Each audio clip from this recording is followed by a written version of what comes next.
I realize you've still got lots to do before you depart, so I won't keep you any longer. I do hope you can find a moment for yourself, and that others can as well. They said they were returning to the Baldessian Annex. I almost said arsenal. Though I doubt they stayed for long. If you decide to go looking for them, I suggest speaking with Kryl first. I'm sure they would have told her their plans. Let's fucking go.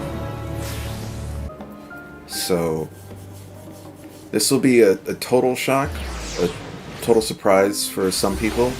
The only person who really knew about this was Jess, because, of course, I got their opinions on things. When last we spoke, I had actually decided on blonde. Just because, like, that's very sunshiny and whatnot, but, like, I kept figuring, like, maybe he'd eventually go to pink in the future, but, like, the way this story's progressed, no, this is the time to go all in. So, here he is. You're back. You received your gift from Tataru.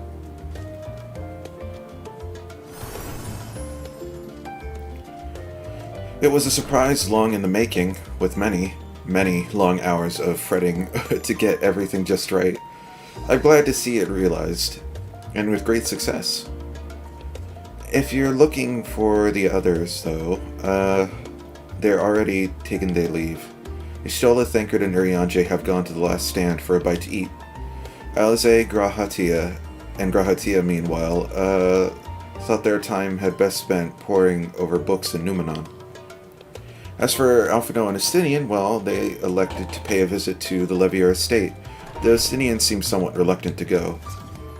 I'm sure they would all be glad for your company if you mind to seek them out. Should you be feeling peckish, I'd suggest heading to the last stand before Yostoli and the others finish eating. But above all else, it would be foolish to run headlong into battle a fatigued mess, so remember to get a good night's sleep.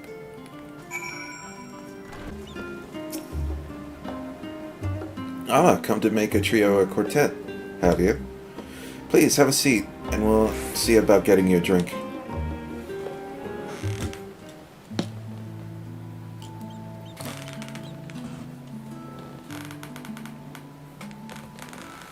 Your business with Tataru was finished? Mm-hmm. My, what a thoughtful surprise. Whatever would we do without her? Indeed. And she's right, you know. It hasn't been all doom and gloom. Feels like a lifetime ago that Master Louis Soir gathered us together to form the Circle of Knowing. Since then, we have experienced much. But rather than feeling wiser, the more I learn, the more I find my knowledge lacking. Forsooth. As a student, vainly Never did heard I that word believe before. that I held the secrets of creation in my grasp. Yet that which I had seized was but an insignificant sliver of what awaited in the wider world.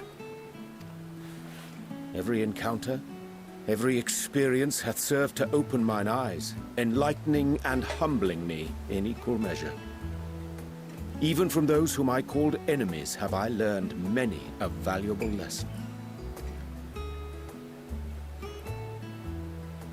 What will we learn at the edge of the universe, I wonder?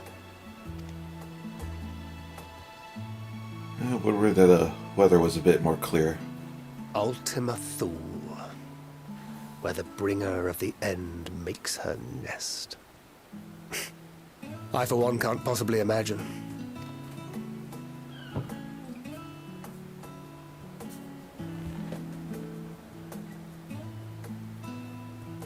But whatever awaits us there, we will survive. We must. For her. I'll fucking drink to that.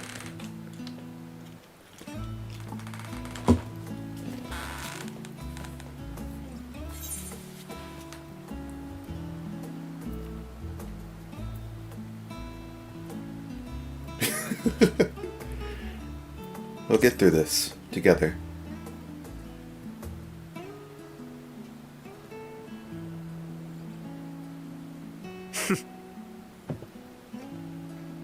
Gods, it feels like only yesterday that we went on that mission to Drybone. We've both changed much since then, have we not?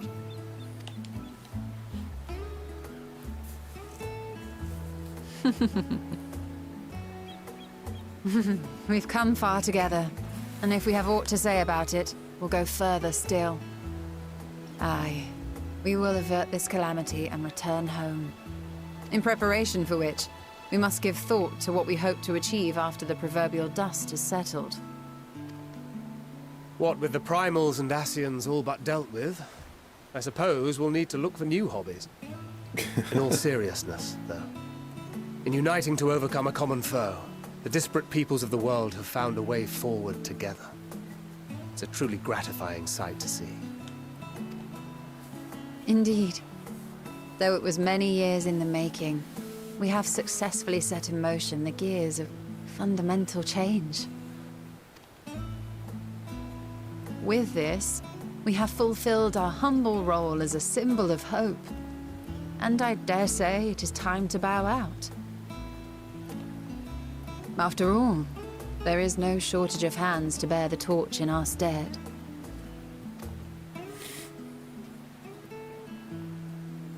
You know, I never really considered I might live long enough to see an after. But even if my time as a scion came to an end, I don't expect that much will change. Traveling the world, going wherever the wind blows, lending a hand to those in need. A journey for journey's sake. It doth suit thee well. I must confess, I too have yearned to see more of the world. If thou art amenable to the suggestion, I would accompany thee. Mine ability to effect an air of normalcy through artful disguise is much improved, thou must concede. Aye, well, improvement is relative. You still look suspicious no matter what you wear.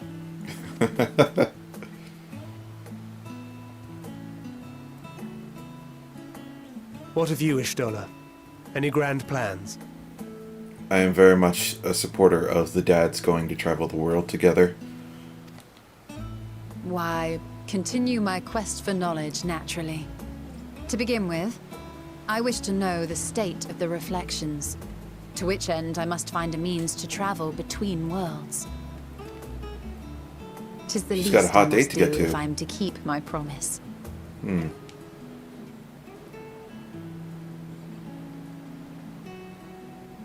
Should my pursuits prove unduly arduous, I won't hesitate to call on you. And in return, I will take you to see Reen one day. I'm sure you cannot wait to see the fine young woman she has become. Spare me.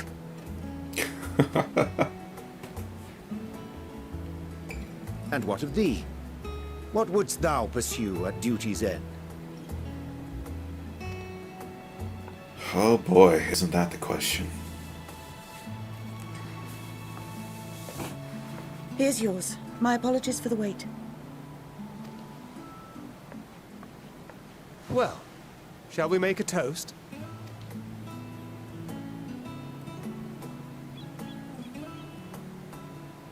To victory.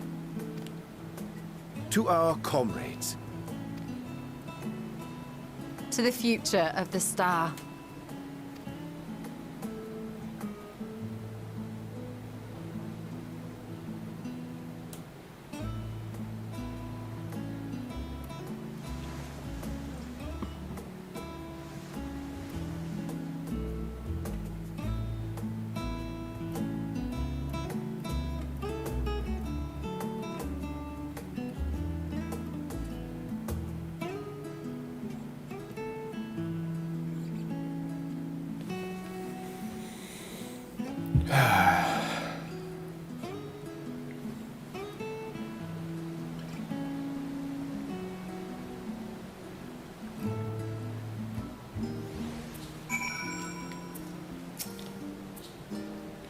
Leaving so soon? I suppose it's for the best. If you'd rather not explore the bottom of the bottle with Urianje, I dare say the others would welcome your company as well. If you can find them, that is.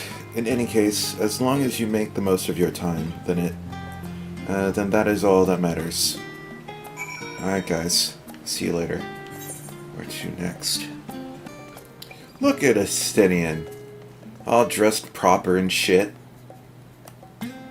Nice to see you in some casual clothes that look decent. As opposed to that tattered mess you wore before. Yes, I'm calling you out.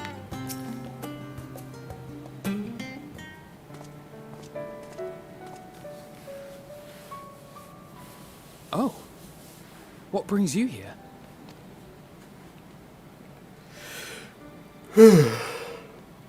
Ah, so you were worried that the Levier household might again be gripped by turmoil. All is well, I assure you. In my letters home, I had made mention of Estinian, you see. My mother wished to meet the legend in person, and so we arranged to have a spot of tea together. Where were you in my hour of need? Fell beasts I can face, but I'm not made for idle chit-chat with lords and ladies. Well, I for one thought you held your own. Mother was the picture of delight. I might have been delighted myself, were we in a tavern with more agreeable drink. The thought of fleeing crossed my mind, but what then? I'd never hear the end of it, least of all from Tataru. I'm sorry. 'Twas not my intent to cause you such distress. It's just... it was one of the things I didn't want to leave undone ere we set forth. That's not to say I think we won't be returning.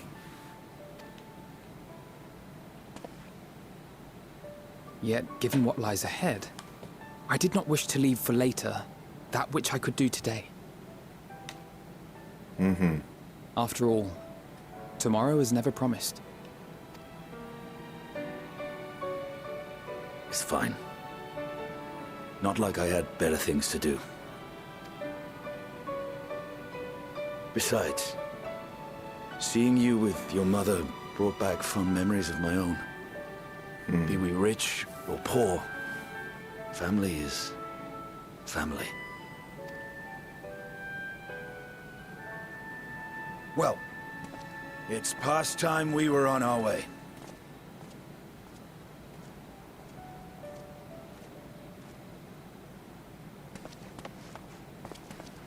Wait!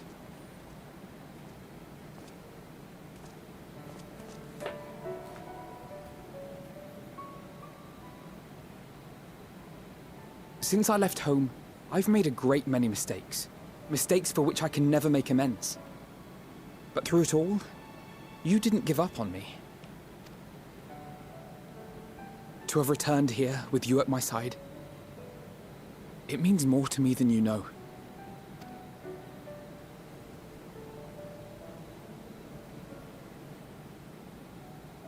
Thank you. From the bottom of my heart.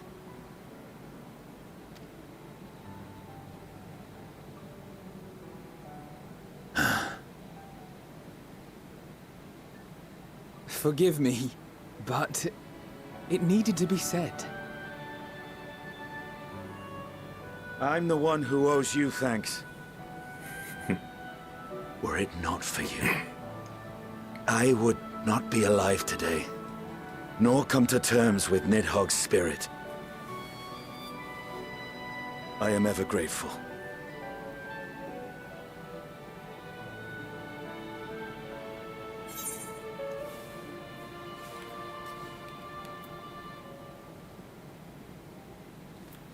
Suppose I have to thank you both as well.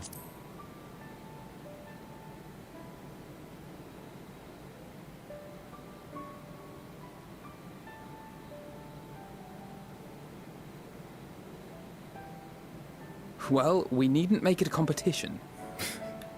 You know, this must be what Hydaelyn meant when she spoke about depending on one another. However treacherous the road before us, together we will prevail.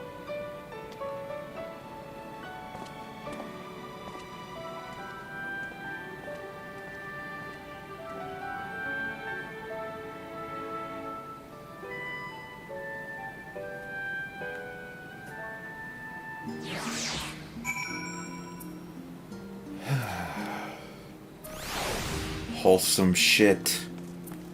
Alright.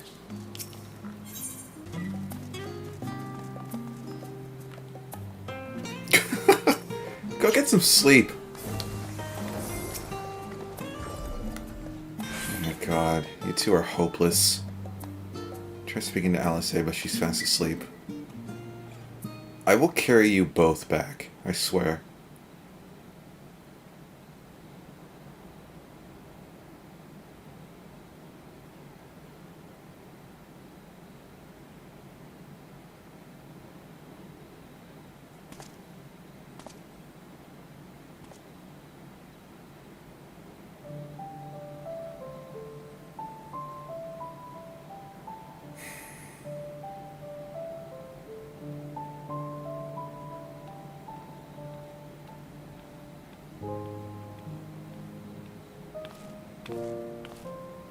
Oh.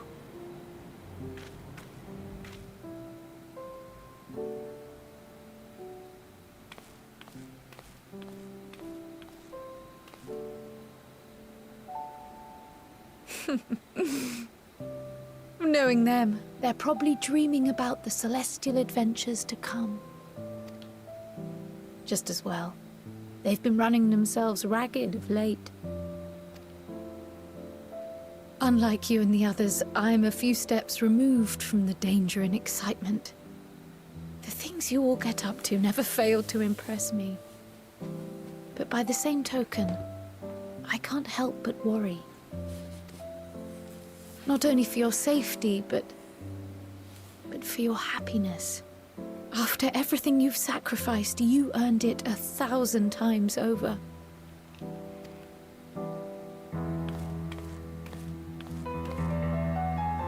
From the simple pleasures of tucking into a hearty meal or collapsing into a comfortable bed, to the grand triumphs of visiting legendary lands or finding true love. You deserve all the joy in the world. There is so much that life has to offer. So much to be treasured and shared with those we hold dear. So promise me this. Come what may, you won't give up on your own happiness. That's what all this has been about this entire time.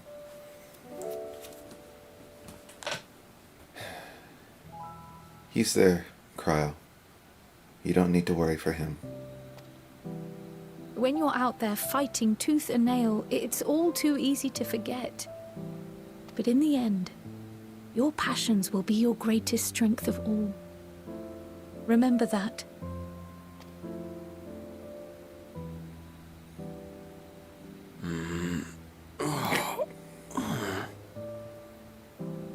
Wakey wakey. This feels familiar. Well, 'tis good to be...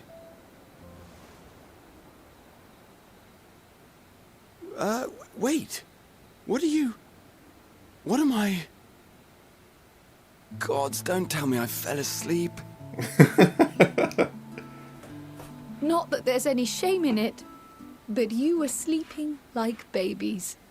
Oh, how embarrassing.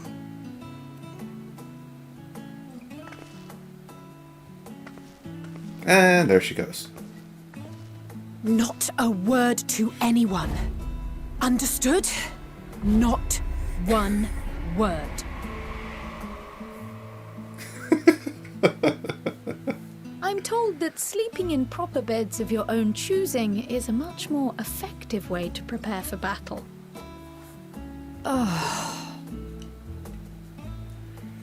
So, what were the two of you doing here? Alamorn, warrior of light and darkness, destroyer of gods, averter of calamities, afraid of his little sister. I had a few books to return to the library. Thought I'd take care of it while I could. And you?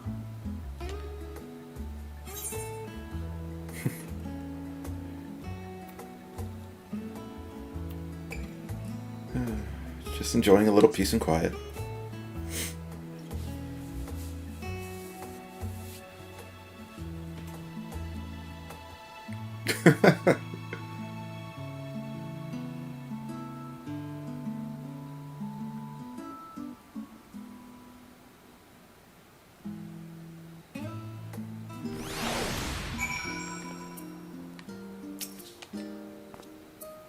That's enough reading for one day.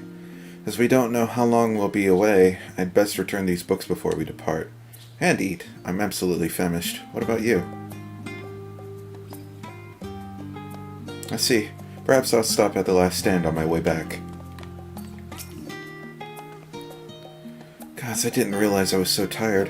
One moment I was resting my eyes, and the next, I should go and get some air. Maybe a quick bout of training? But not sleep. I'll sleep when I'm dead. God damn it, Alize. Allah will pick you up and carry you back to bed. He's deathly afraid of you, but he knows you need sleep. Welcome back, Allah. Return to catch a final few winks before embarking on your mission, I presume? You'll be happy to know your chambers have been cleaned and fresh linens laid out. I pray you enjoy the sweetest of dreams on this final night before the big day.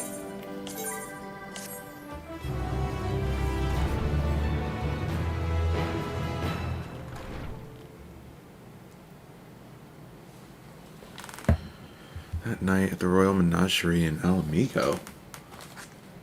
What's at the Royal Menagerie?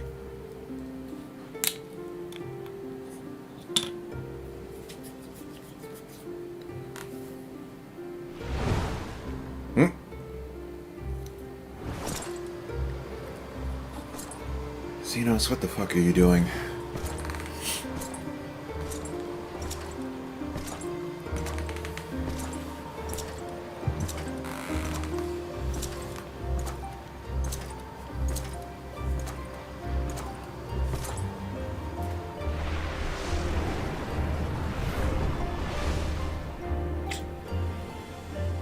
You will never get what you want. Not even the battle you pine for so dearly. He does remember what she said.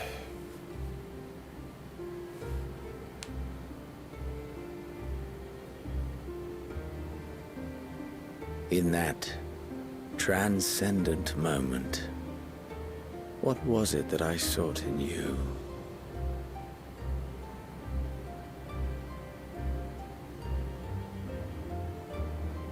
And what was it that you sought in me?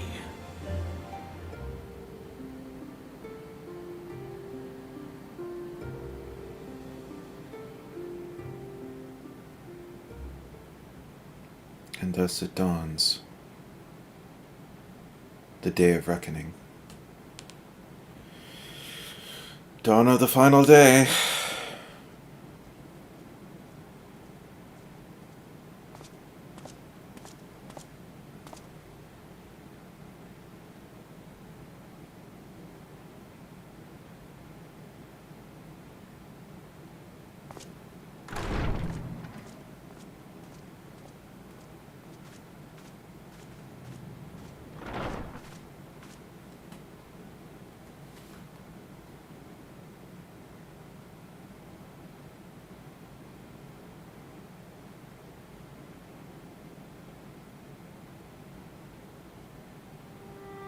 How often have we thus assembled?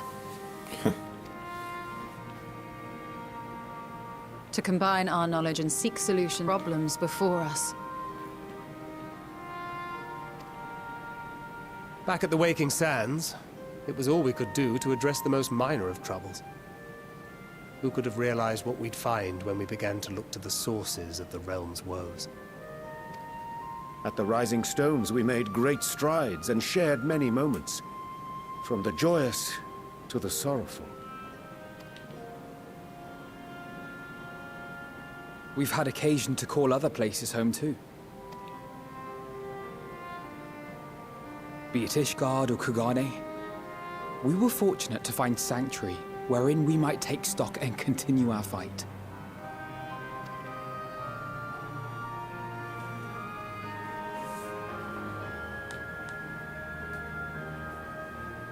I was honored to host this company in the Crystarium, to stand with you all as we confronted the truth of the star itself.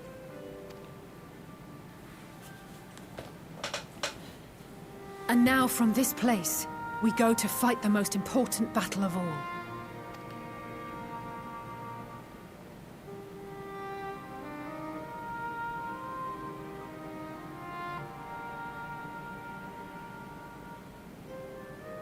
The Forum has sent word. The Ark is ready. Alright.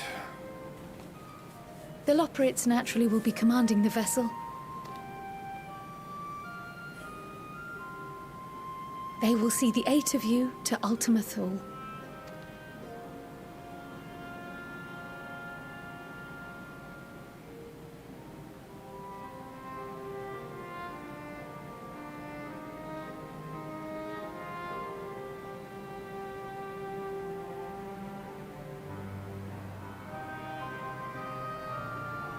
Upon arriving, your objective is to find and vanquish Meteon. As a final formality, the Forum bade me ascertain your resolve. So, are you certain you wish to do this? Let's be about it.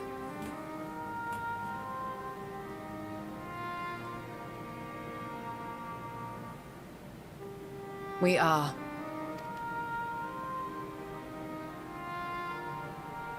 Then, ere you report to Thalmasane, I leave you with these words.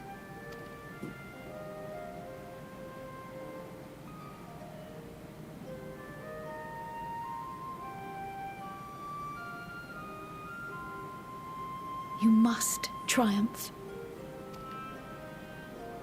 What that means will differ for each of you. To make it back home, or to simply avert doom, or perhaps something else altogether. Yet whatever it is that drives you, I have faith in its power to see you through. So please, triumph.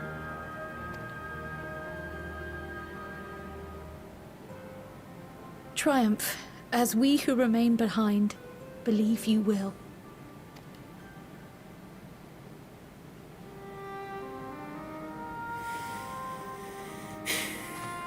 Let us be off then.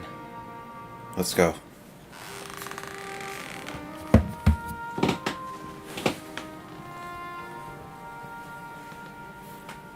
Wait!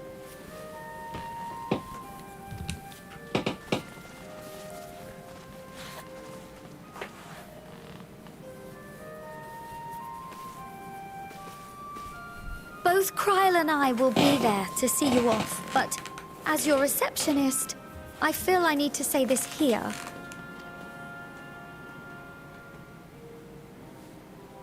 Safe journey, all of you, and be safe.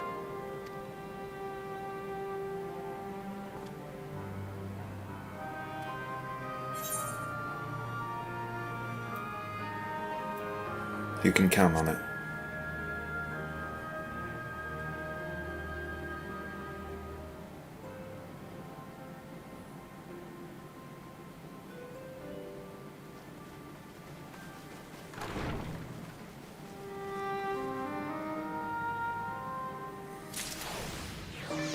Alright. Okay. Okay, alright. Okay, alright, yeah, let's go. Accidentally press the back button, let's go. I suppose this is where we part ways, for now at least. Would that I had sage words of wisdom to share ere you depart. Mayhap the teachings of Galuf Baldessian will suffice. Surrender not to anger or hatred, he said. Look beyond them, and there find true strength. What one sees beyond is open to interpretation, I think. But for me, it would be the things I cherish most in life. Things I believe are worth fighting for. Something to consider as you venture onto the stars.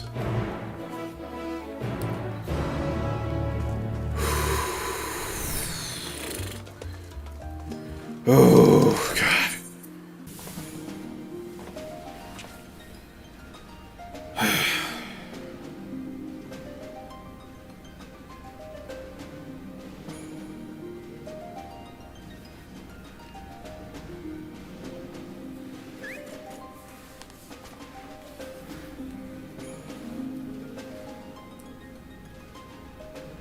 all present and accounted for. As you will have heard, the Ark is ready. All that remains is to board and be on your way. I've seen my fair share of tight schedules, but this was bloody murder. Sorry, Sid. Make it up to you when we get back. But we did it. We finished the ship. It's safe, fit for purpose, and looks good to boot. Aye, it's a garland through and through.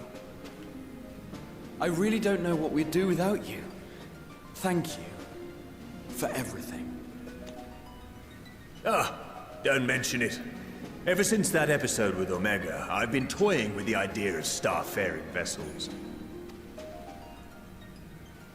And as they say, necessity is the mother of invention. We've learned a lot, let me tell you. In case you're wondering about payment, the ongoing existence of the world ought to do. But feel free to throw in a colorful recounting of your journey on your return. I can swing that. So, have you thought of a name? Finally, please, something else just besides the Ark. A name? Wasn't everyone just calling it Father's teeny tiny toy boat? Well, seeing as its purpose has changed, I thought a more eloquent name was in order. I suggested as much to Fortuno, who seemed quite amenable to the idea.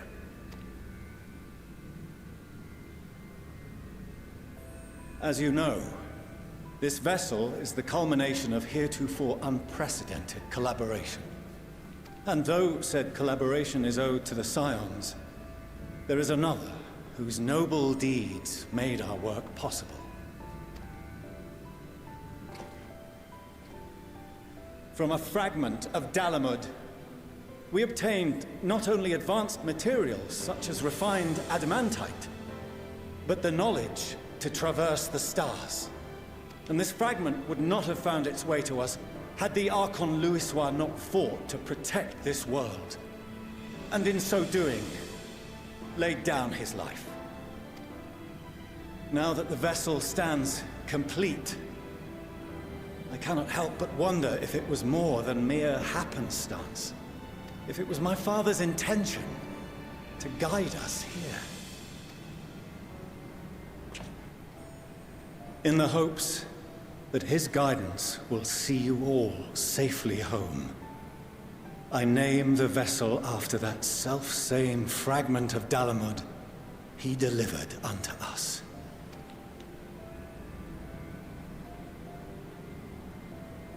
The starship Ragnarok. I can get behind that. Which also means the end of the world.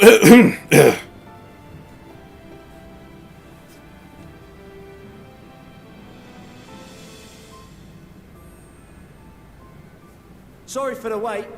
I got everyone you asked for, and not a one less.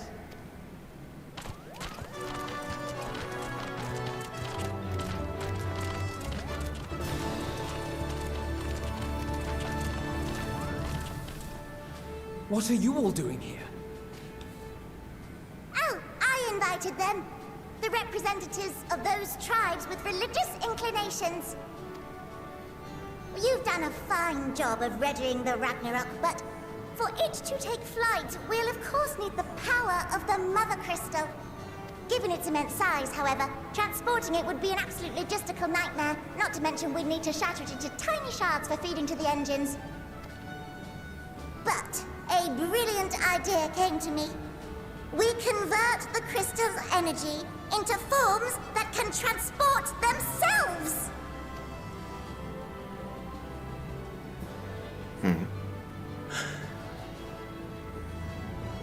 Thou wouldst employ summoning, or should I say its precursor, creation magics. Care to explain for our benefit? Yes, please. As you may have witnessed at Bestway's Burrow, the Loperites are capable of creation magics, which they use to shape the moon's environment. Yet simple though they make it seem, 'tis a highly advanced and exacting art. To perform it correctly requireth that the wielder holdeth the object in his mind's eye in clearest detail. Hence the ancients' meticulous management of concepts. Drawing upon this art, the Ascians conceived of summoning as we know it. A derivative that replaceth the complexity of concepts with the simplicity of zealotry to make manifest a creation. I see.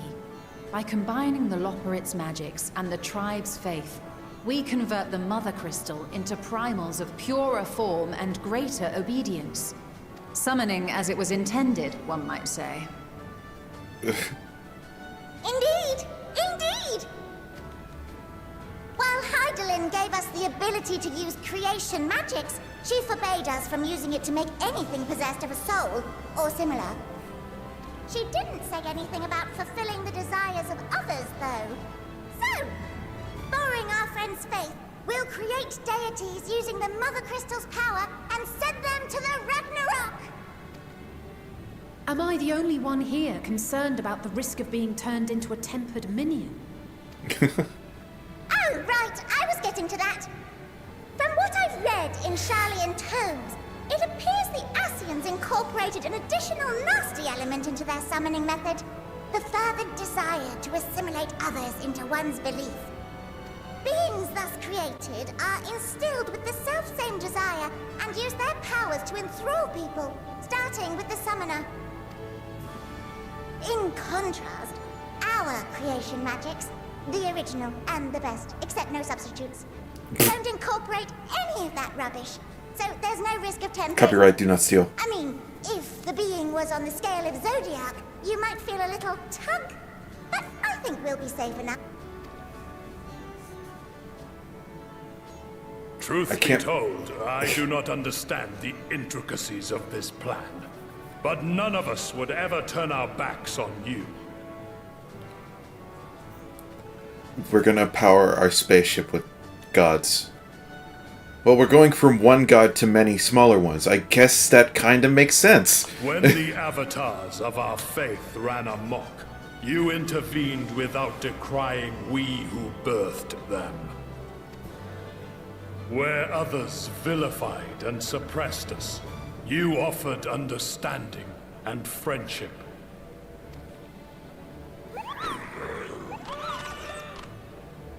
In gratitude, we will share with you the true expressions of our gods. Not malevolent deities, but benevolent saviors. Alright, you lot, we're heading to the ethereal sea. Stay in sight, else you're liable to get lost. Lead the way. Let's fucking go. Are they gonna look any different? May we have a moment? In anticipation of the day man might journey to the stars, we developed these.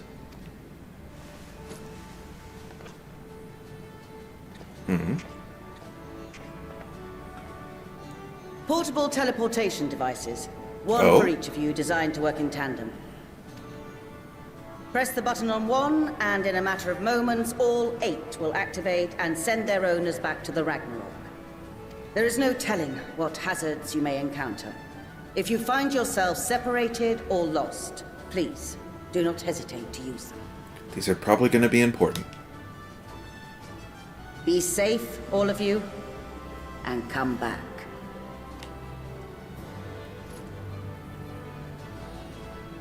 You as well. I pray you take care. Looks like everything is in order, so I'll go ahead and board. A few of my fellows will remain to assist with the summonings, but rest assured, the vessel won't want for competent crewing.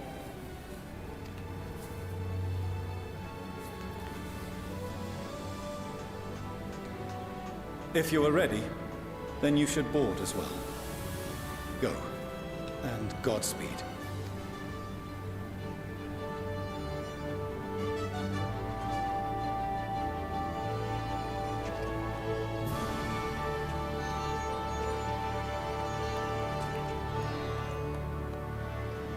Okay, let's go. Get on the fucking spaceship! Oh, look at you and your fancy elegant gear. Several cutscenes will play in sequence.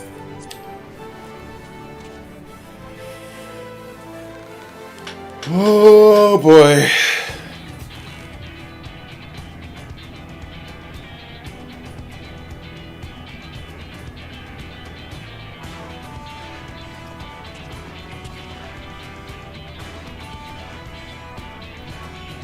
Now this is a fucking command deck.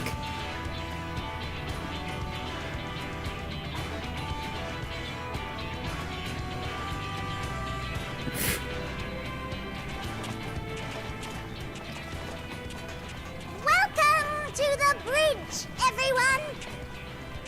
I hope you have everything, because I can't be bothered turning back.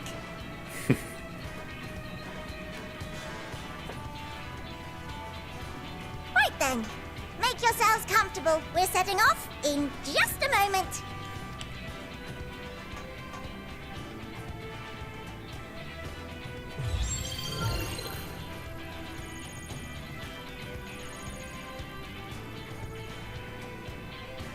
It's incredible.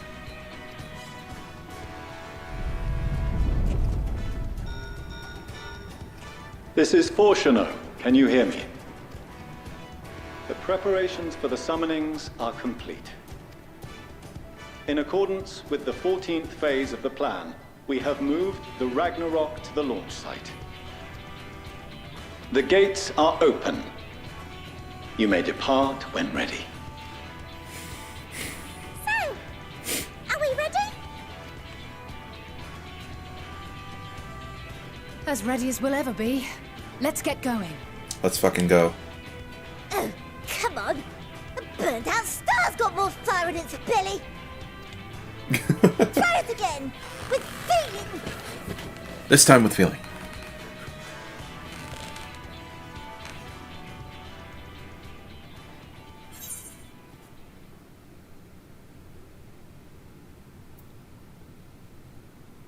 Do it, Alpha, now.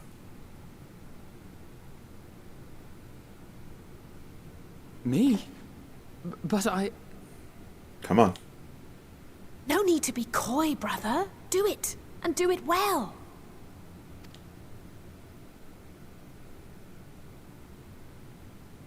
If you all insist. Onward unto the distant stars and beyond.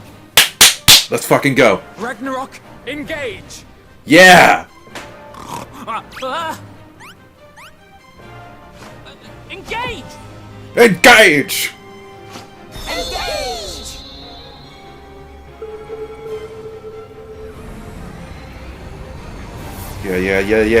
Yeah.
Oh, that's so fucking cool!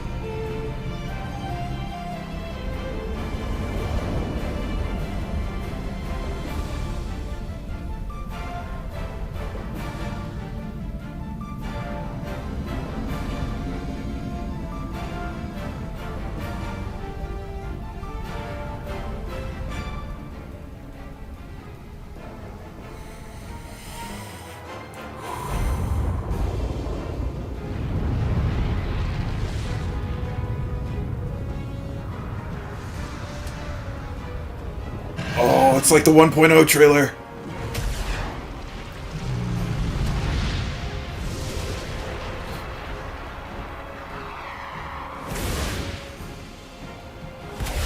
All the warriors.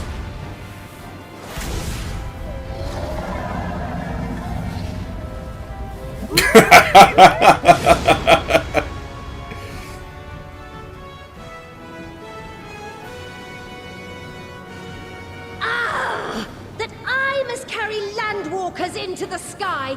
I cannot imagine a greater indignity!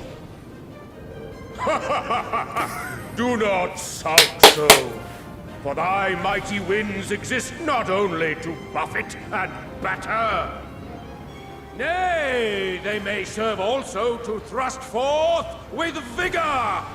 Such is thy glory, and thus it is an occasion to rejoice! Rejoice!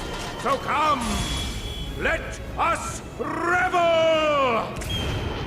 Fight forever free! Goosebumps. So long as the wind blows freely, I suppose all is as it should be in creation.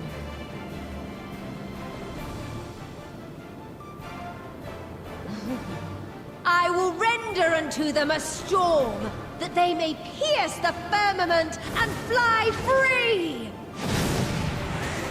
That's it, girl.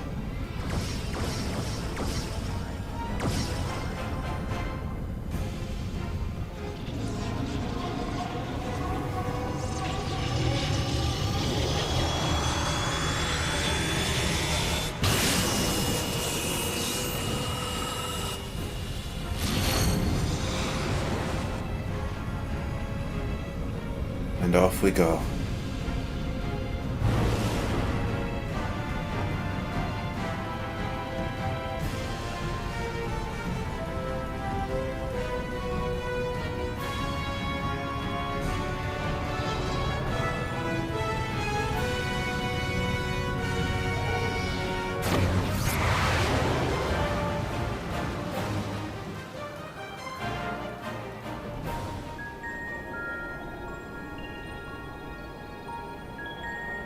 And we're in hyperspace.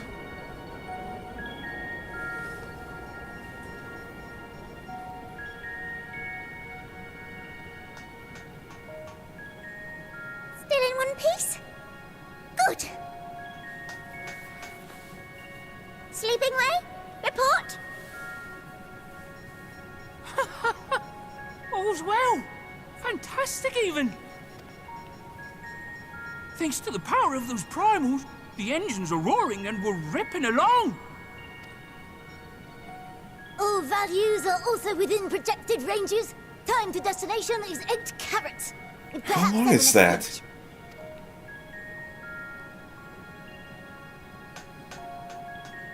Alright, let's go over some points of caution. Our destination, as you know, is Ultima Thule. Lest you wonder, the place is not a star so much as a patch of emptiness. That's the extent of what our equipment could determine, anyway. From what we know of Meteon, she's likely used dynamis to obfuscate her location. So, in conclusion, we'll only know what's there when we get there. Oh boy. The crew and I will see to it the ship's ready to take off at a moment's notice. We'll support the search as best we can, but it'll be your paws on the ground, assuming there is any. But everything will be fine, I'm sure. Hydaelyn believes in you, so you ought to believe in yourselves. Just don't do anything I wouldn't, like waiting too long to use those portable teleporters of yours. Personally, at the slightest sign of trouble, I'd mash the button to bits, and you should as well. Understood. We promise to be careful. I suggest you brace yourselves. We're about to arrive and the vessel will shake a good bit.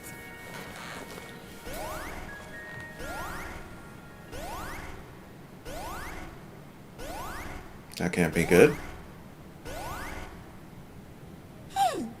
What is this? Something is... interfering with the equipment. That sounds worse.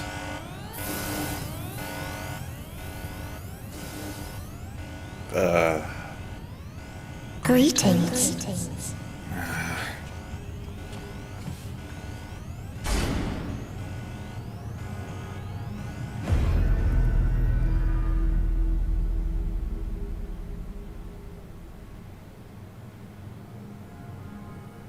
Greetings. Can you hear me?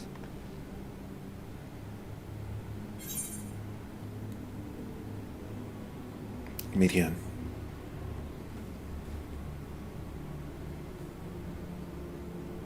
So this is Meteon. Oh. Have you met one of my sisters? I don't remember meeting you myself. But I do know that you're from Atheris. Why have you come? All you had to do was wait. I would have delivered to you your ends.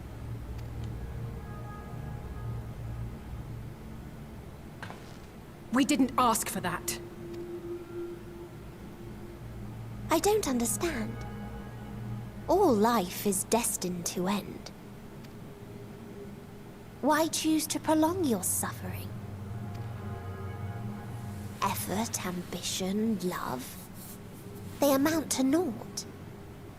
Happiness, should you find it, is inevitably lost. Stolen away by events beyond your control. There is no logic nor meaning in it. You think there is. Convince yourself. But it's all a cruel accident.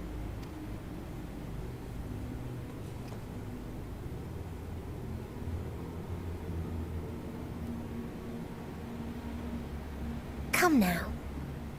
I speak the truth. A truth you would recognize if you looked up at the night sky. Unbroken emptiness. Cold, dark, and silent. Your world, like every other, is but a blemish upon its perfect fabric. Life is an anomaly. It is unnatural and cannot continue. The sooner you accept this, the easier it will be. Just to be clear, we're not here to argue with you.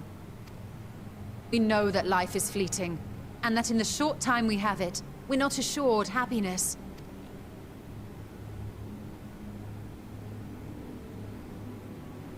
Indeed. I've seen far more sorrow in the eyes of many I've met. I myself have plenty of regrets. And one day they'll die with me. Gone to dust with my good deeds and unfulfilled dreams. But we accept this. That our existence may seem pointless. That sorrow, rage, and despair will always dog our heels. And we press on regardless. That is why Hydaelyn guided us here.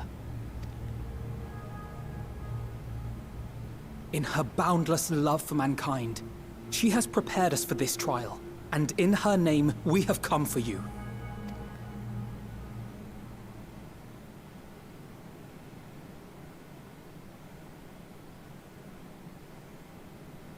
Yes, I sense it. A burning passion like unto fury. I know it well. For the same passion once burned in many a star before yours.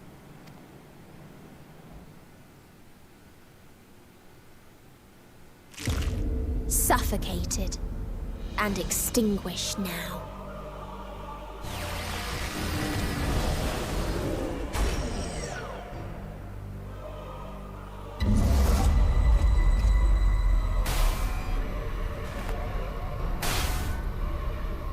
I can't breathe. She turned off the light systems? You approach the bounds of my ultimatum, where emotions dictate reality, where resignation and acceptance unite to embrace the end, where those who yet valiantly cling to life can thrive.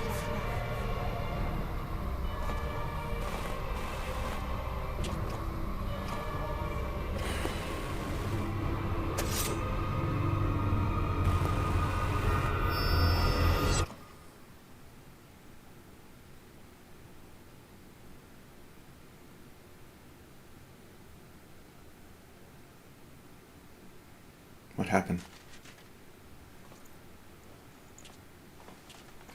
System seemed to be back on. By the Fury. Thancred? God damn it. Meteon has gone as well. Mayhap he awakened first and gave chase. I'm not so sure. Everyone, it appears we are at our destination. This is Ultima Thule. Not that we knew what to expect, but I wasn't expecting this. From atmospheric composition to ambient temperatures, all reading to within permissible range. This place is capable of supporting life.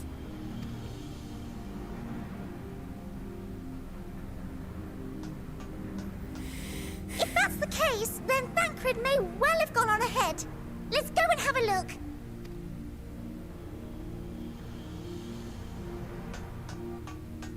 Meanwhile, I want the rest of you to perform a full inspection of the ship, as well as a biological scan.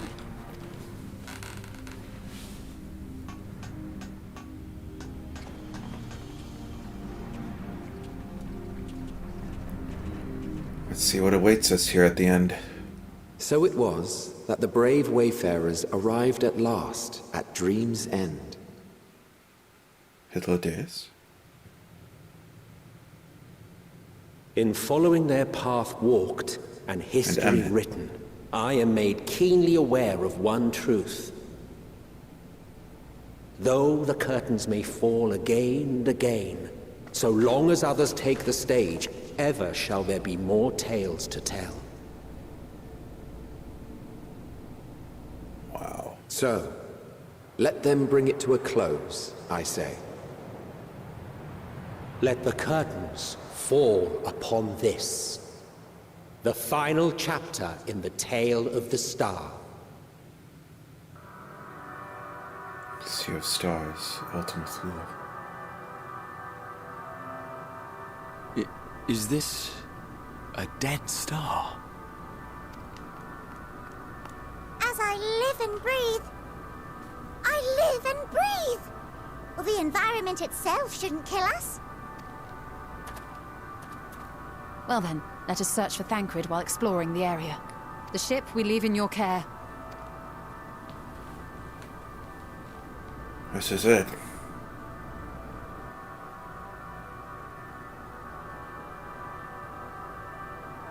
We're coming, Thancred.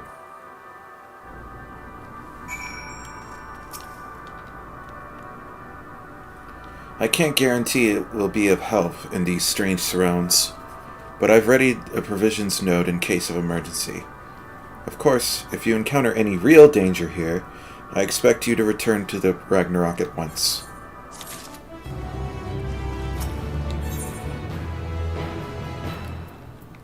Purple dyes.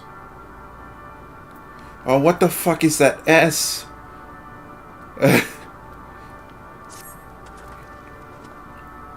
We're fortunate that this place can support life, albeit barely, I suspect, given the torpid, stale quality of the air. But never mind that. We must find Thancred. Let's begin our search from the prow of the ship. It seems as good a direction as any. Try not to stray too far, lest we lose sight of one another.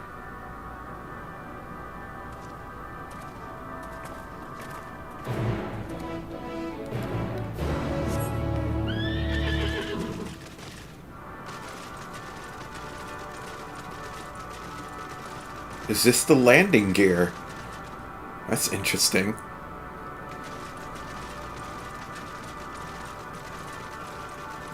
And what life do we have here? Dragon-esque beings. Lesser stellar dragon. Wait. This couldn't be...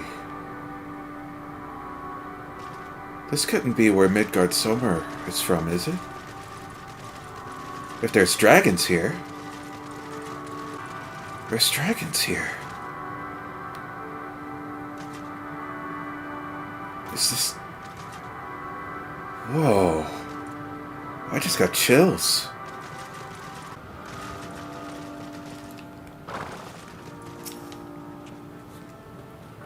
Ruins, but of what, I wonder? Perhaps we can find something to help us understand the nature of this place. A relic, an inscription, anything. Look at the dragons! If not the dragon homeworld, then at least somewhere they visit. Metallic pillar has been partially melted, like sometime in the distant past. The damage does not appear to have been inflicted deliberately. Rather, it calls to mind the indiscriminate destruction often wrought in the heat of battle.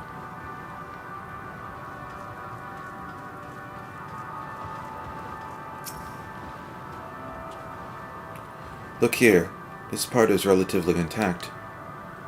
The intricate design of the top suggests it is man-made, though its builders were surely not men as we conceive of them. Having said that, I swear I've seen this pattern before.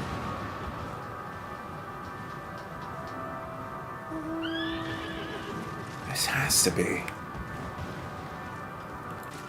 Justinian, what do you have to say about this place?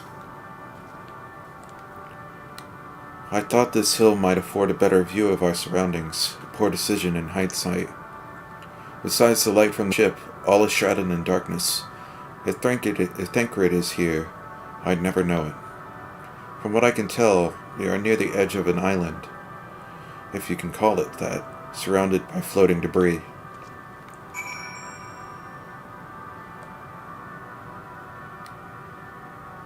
Wait. Yeah, like the big pluming pillars of green gas is kind of reminiscent to the stage we fought Midgard Sommer in the Omega raids.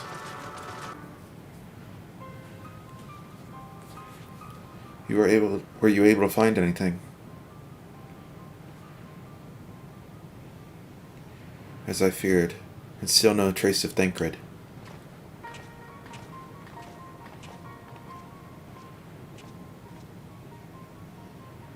There is nothing but emptiness as far as the eye can see, which unfortunately isn't very far.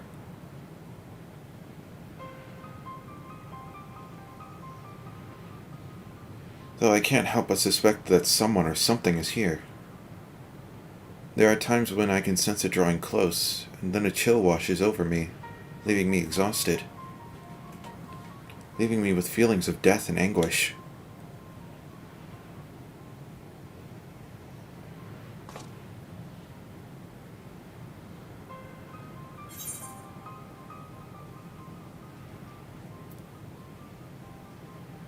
When I was near that thing.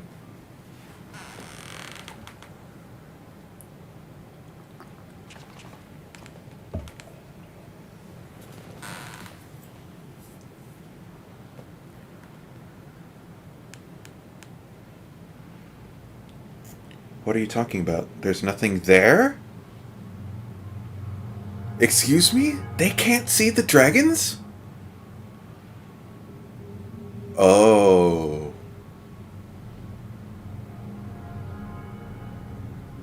Ishtola, can you see anything?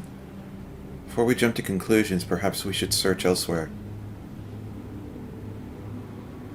Agreed. We found only more questions when we are in desperate need of answers. There's a fair stretch of terrain from the ship's starboard we've yet to explore. Let us try searching there then.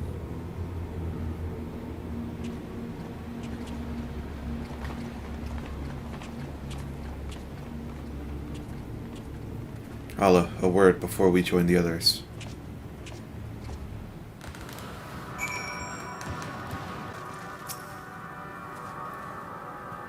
You see them too, don't you? The dragons. Yet, as I thought, their presence is tenuous at best, but there's no mistaking it. No doubt your bond with Midgardsormr and mine with Nidhogg is what allows us to perceive them. Could these apparitions be related to the dragons that now live on Atheris? Better leave such conjecture to the others. In any case, we must be careful. We may soon find dragons they can see as well. Death and anguish. What happened to them, I wonder?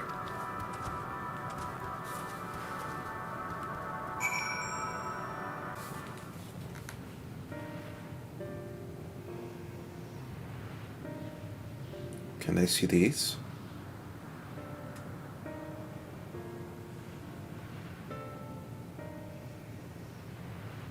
Dragons? Here? Okay. What you see is a memory of a world that once was. A world suffering a slow death, whose denizens cried out for the release of oblivion. What? Their world is dead? It is. Not a single life remains upon that husk floating in the vast emptiness. These creatures are shadow and shade, perpetuated only to suffuse dynamis with their unending lamentations.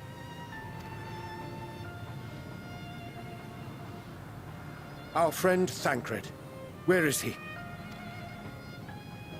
A strange question. He is at your side, is he not? Excuse me? Oh, yes.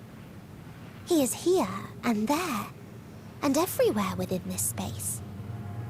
He would tell you himself if he had form to form words.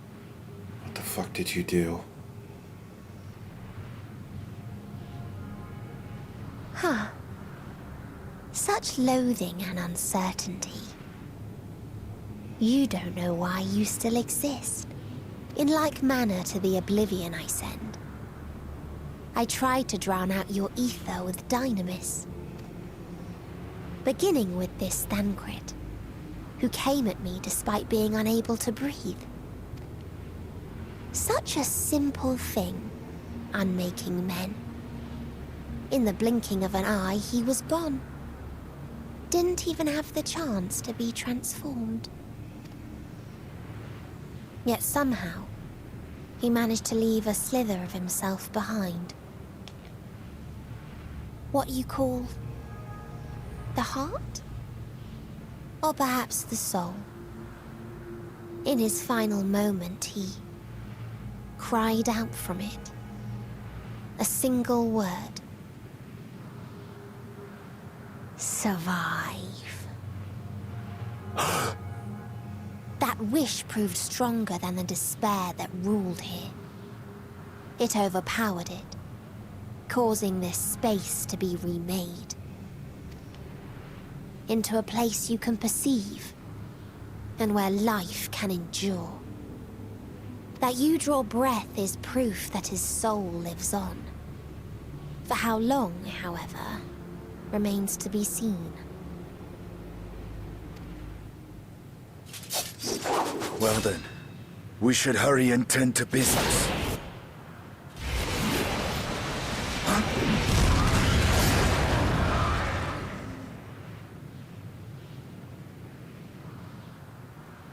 It's futile. You will never reach the true me. I told you, emotions dictate reality in this space. Such changes as you might work will not alter its nature. You may see, but you cannot touch. Walk, but not advance.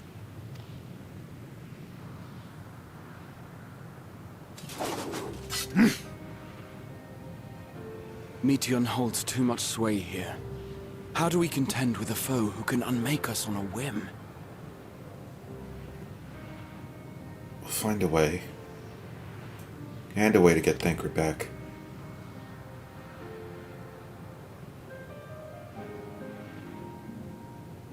I do not know.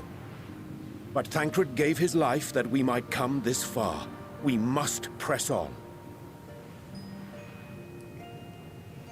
I don't want to believe that. Not yet. Agreed. We cannot turn tail here.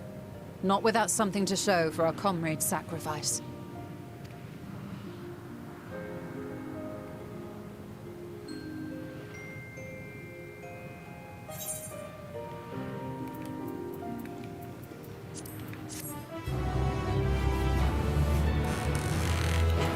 Not yet.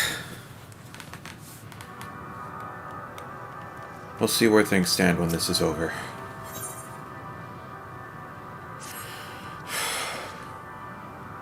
So without body, a form of being with which we are not wholly unfamiliar. Indeed, for we existed in a similar state when residing in the first. The circumstances are rather more dire than that, 'tis true. But I choose to believe that he is not forever lost to us. Goddamn right. Regardless, in sacrifice he hath afforded us a chance to prevail. Let us not squander it, and ascertain the nature of this realm, that we might confront and defeat Meteon. Estinian, Allah, would you accompany me in speaking with these dragons? Mayhap they can enlighten us. I would ask the rest of you to survey these surroundings. If there is a path that may lead to our quarry, we must find it. Very well. We can reconvene here when everyone is finished. Meteon said these dragons are shadow and shade, from a world whose denizens sought oblivion. As such, they're not like to be amiable to company, let alone conversation, so please be careful.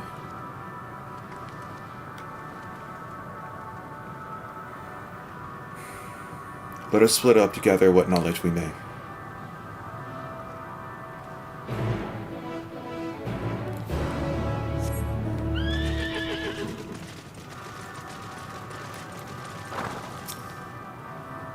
Visitor, not of this star, could thy slender hands bring plague to our world, thy breath extinguish life's feeble flame. Oh, how we would adore thee, alas. With time our flesh shall wither, our souls fade, and so we wait for its inexorable march into oblivion. If thou art come to hasten our demise, I bid thee leave us. We crave not companionship, only silence.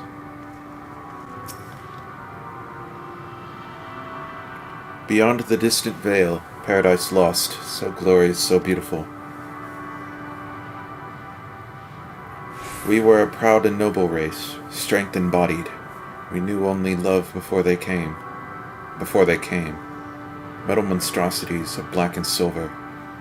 No bonds of blood did they share, nor conviction did they have to guide them. A crushing defeat. Never had we known such shame. Stilled now are the limbs, though none could fill these wings burdened in ignominy. We fly no more, only sink into oblivion. Thou wouldst bid me speak. Folly. I observe the lesson of stone. I shall not fly, nor speak, nor roar, only watch and await an end. But one sight yet stirreth in my blood, tempteth me to raise my voice in lamentation. Omnol, the cradle of unsunned dragons. No words, no song, are possessed of the weight to describe such tragedy. Go, if that be thy will, I shall remain.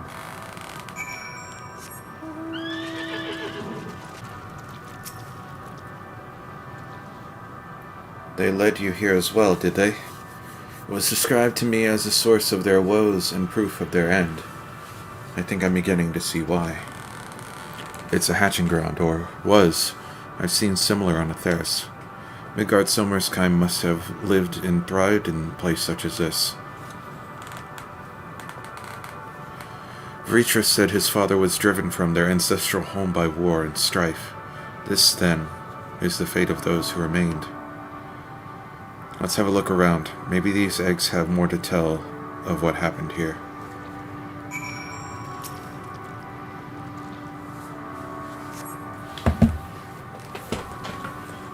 I need to stand for a moment.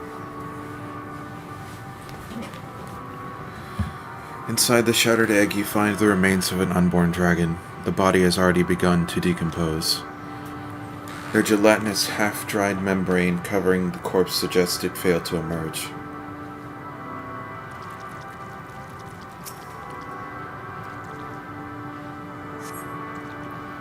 A murky liquid has pooled inside the eggshell. Noxious photor is indicative of contamination.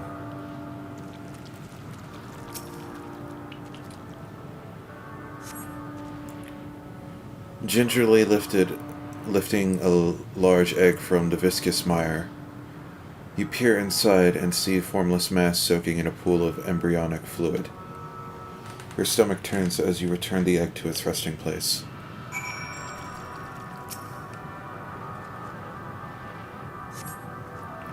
This egg appears to have been broken from the inside out. Perhaps the dragonette within succeeded in hatching. What's this? Thought all eggs had been ruined. If the dragonette was indeed hatched, there's no sign of it here, or its sire, for that matter. We should look for them.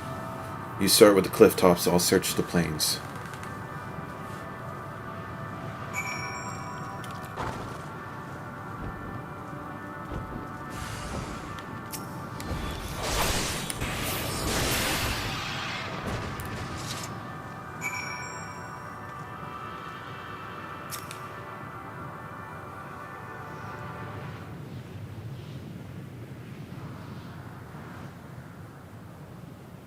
The boisterous howling hath been quieted, by thy hand, I presume. Everything all right? I thought I heard a dragon, or something resembling one.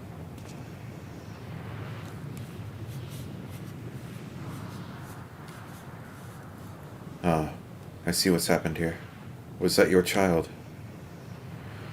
Perhaps some eggs within Omnol are indeed mine. If life within one did quicken, the beast thou hast slain may be of my blood. Yet I do not recognize it, twisted and malformed as it is. Not a dragon in truth, but a reminder of our failure, a testament to our shame. Explain.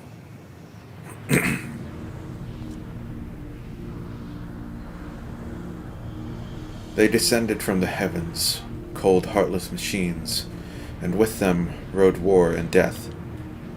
With fire and fury, rage and rancor, we gave answer.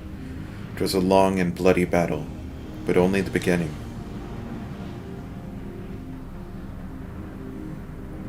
Untold chaos and destruction swept over the star. In the end, the invaders were victorious. Yet when they looked upon their prize, they deemed it unfit for requisition. We were abandoned to our ruin.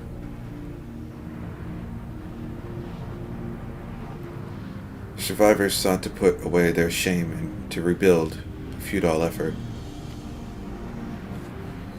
In purest soil replete with aether did we once cultivate our nesting grounds.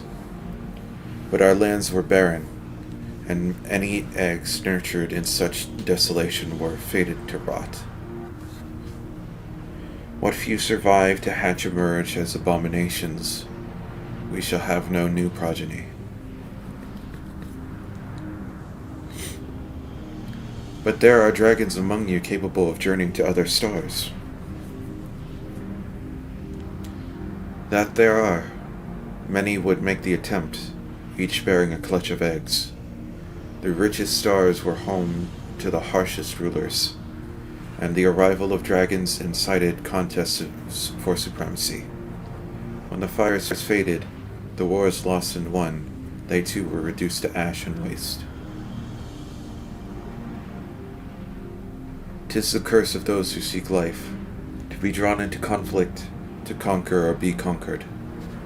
A vicious cycle we now choose to break. We tire of conflict, of everything. We wait now in sweet, merciful silence, free from strife and suffering, still as stone. Wait, you claim your kind is doomed, but there is another star.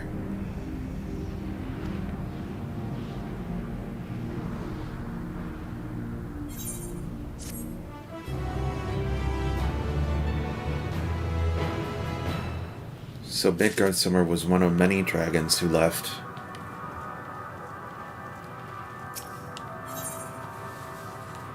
Test of will. They want only to brood in silence, to be left alone with their grief until time itself comes to an end. The sole reward for senseless bloodshed, a pain I understand, and wish that I did not. What fools we were. But now isn't the time for such thoughts. The others will want to hear what we've learned. Come.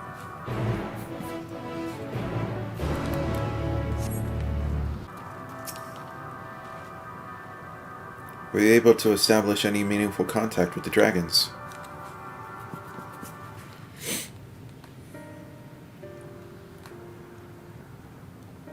I see. They wish to escape what they perceive to be the cycle of conflict. Thank you, Allah Estinian. As for our part, I believe we are more acutely aware of our confines than before. We started by traversing the perimeter of the island to see if there might be a path leading off of it. Sadly, there is nothing to be found. There is no small amount of debris floating about. Could there be enough to serve as a bridge to lead us elsewhere? I considered that, and so I tried throwing a stone onto a potential platform to judge its integrity. But it never reached its mark. As it crossed the invisible threshold just beyond the boundaries of this island, it vanished, only to appear above me and fall at my feet. I would not be too quick to presume that what we see outside this space as it appears. Which is why I returned to the Ragnarok and asked the Loporrits to search for a potential path. However, the ship's instruments failed to provide conclusive data on the surrounding area. Until we know more, I think it too risky to attempt flying to another island. What Meteon told us before, that emotions dictate reality here, might be the key. But I'm not entirely sure what emotion might manifest a bridge to lead us to safety.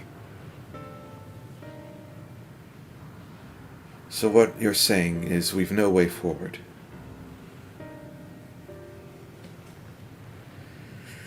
At present, there is indeed an emotion that governs this island.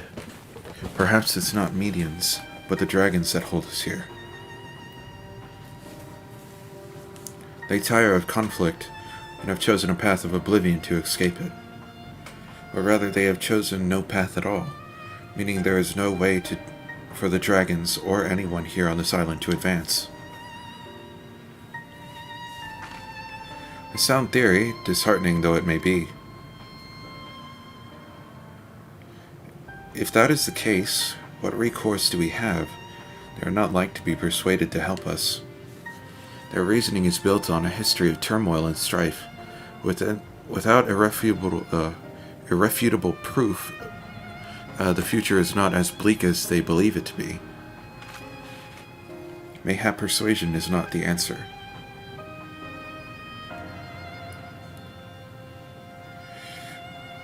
Meteon meant to unmake us then and there on Ragnarok, and she would have succeeded if not for Thancred's determination.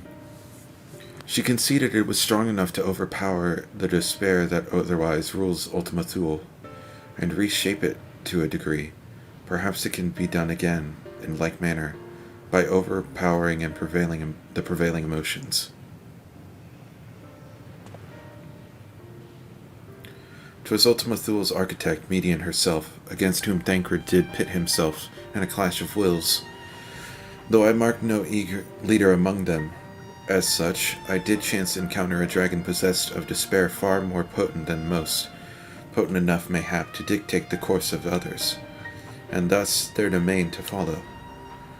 He spoke but few words, carefully chosen, their tone and timbre alone threatening to rend my heart in twain, challenging his desire to remain will allow us to alter the island upon which we stand. Alas, I fear my vaunted rhetoric availed me not against his calcifying heart, but mayhap one of you will fare better.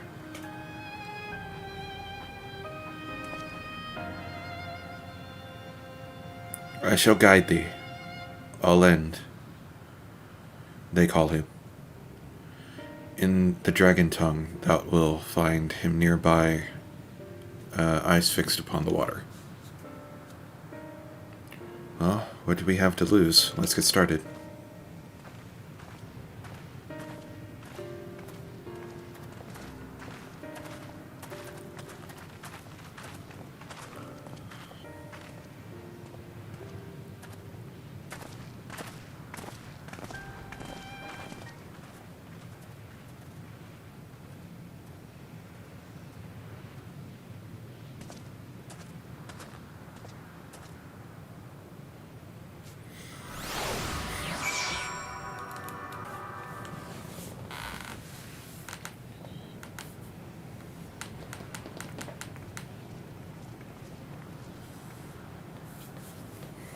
He remaineth as he was when I first approached, entombed in melancholy. I see. Perhaps I could... I'll handle this.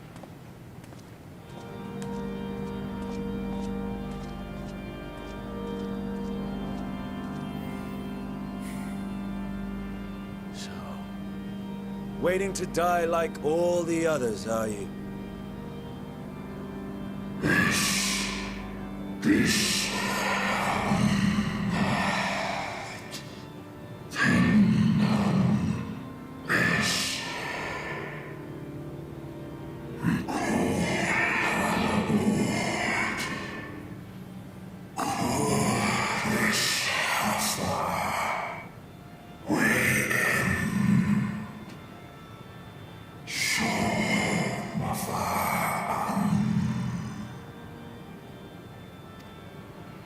So you say. Yet your kind has found a new beginning on our star. One of you braved the Expanse, bearing with him a clutch of eggs.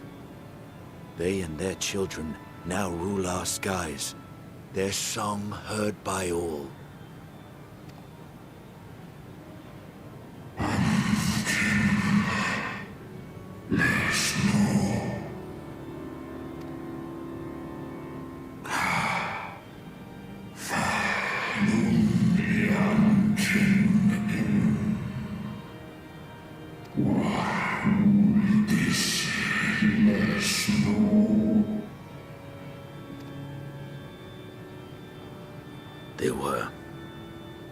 They suffered much, and repaid their suffering in kind.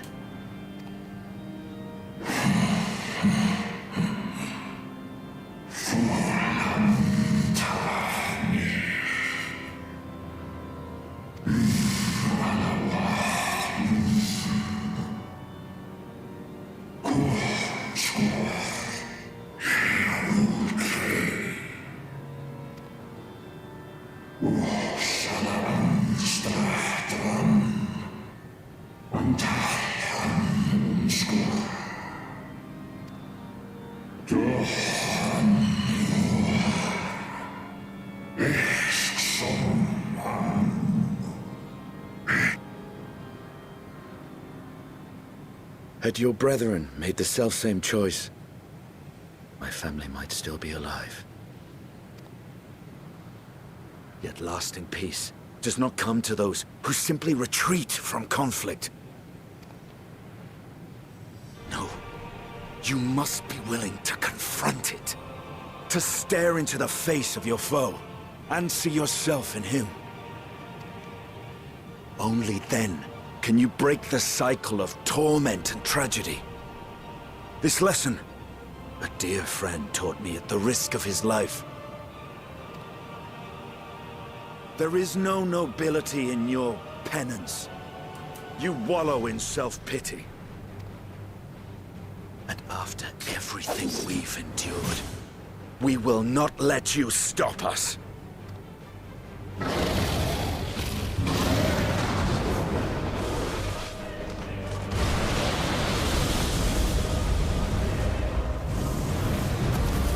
Estinian! Stay back!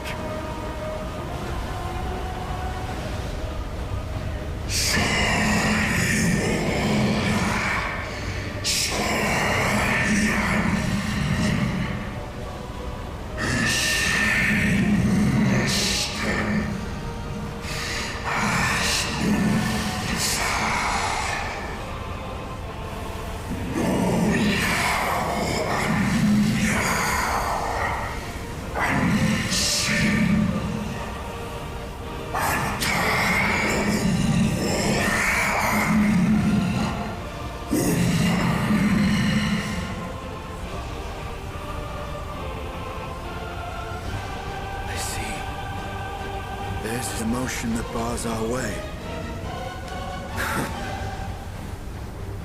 The rest is up to you. What are you doing?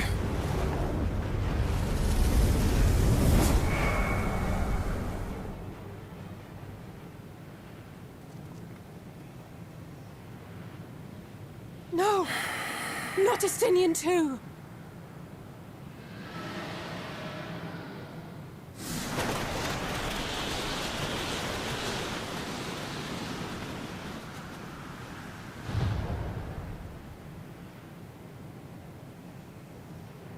There's a wind.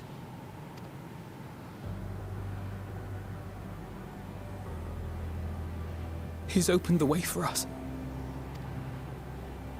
Sacrificed himself to remake this place, like Thancred did.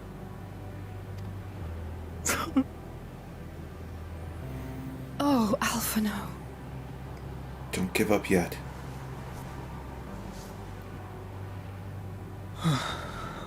Come. Let us follow the wind.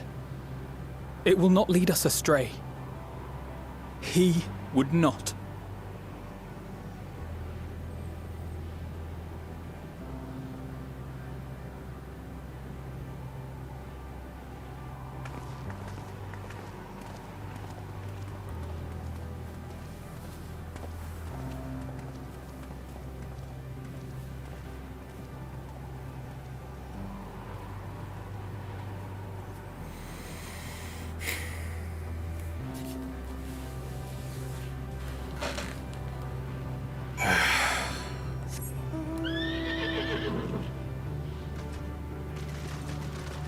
Would have a really hard time to push forward, but he has to. And we're going to lose more. More sacrifices are going to have to be made to make our way. But we'll get them back. We have to. Look there, the wind. This is Estinian's doing, I'm sure of it. We should ride its flow and see where it leads.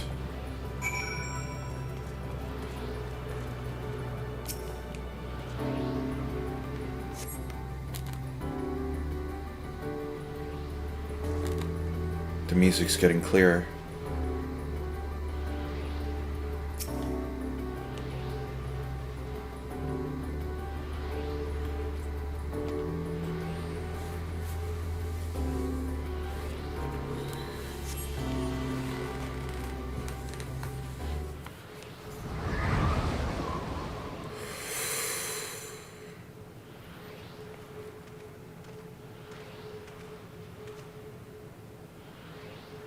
He did it. He found a way forward for us.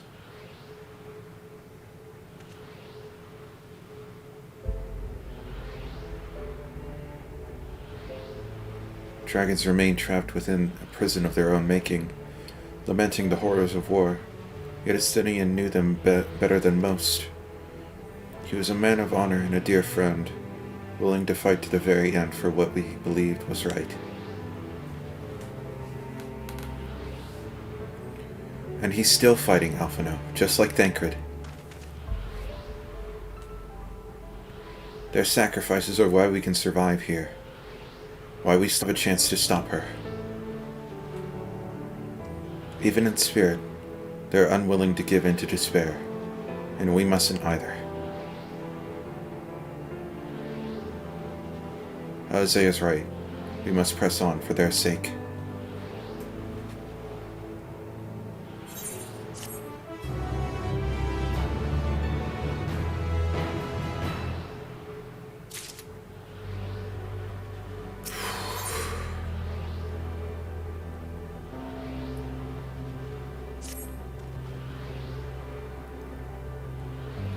As Yustola and Alizé said, we must continue.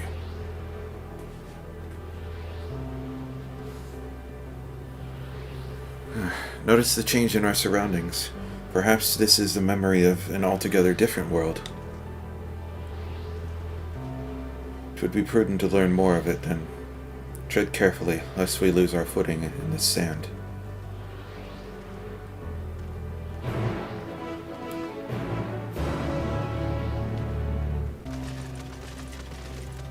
So it's several different worlds. Were it not for the violet crystal embedded in its surface, it would appear as an ordinary stone. A curious script hath been etched upon them. Alas, it is not a language with which I am familiar. I cannot say I recognize it either. Nor I. The dragons, from what I recall, preserve their knowledge in song and eschew the written word entirely, so we may assume that this work of another race, one we have yet to encounter. Meteon claimed the dragon's world suffered a slow death, seeking the release of oblivion. What life we find here, like as not, doth wend its way towards a similar end.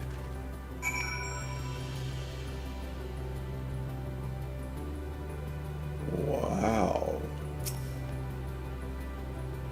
What do you suppose that is over there? I'm not sure. It's hard to make out at this distance, but its surface seems to bear the same crystals as this monument. Meaning there's a chance we may find whoever built them both. We should go and have a look. Come on.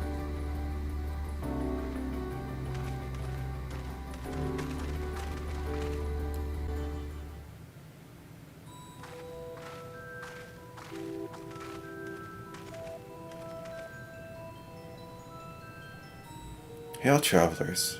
This is a most unexpected occurrence.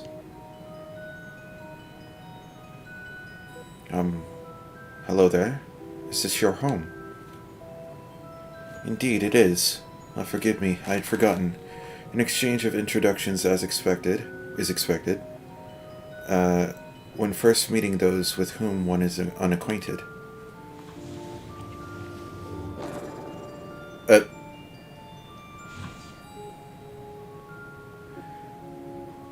When the vibration of vocal folds was still required to convey our thoughts and intention, I believe, was the pronunciation used when referring to our people. Though it is not entirely applicable given our present state, you are welcome to use this appellation. As for nomenclature, to address my individual person, I believe it would be pronounced Kof Kuj.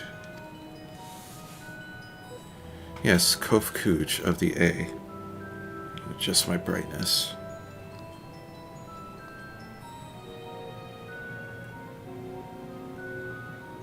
Let's take that down to half. There.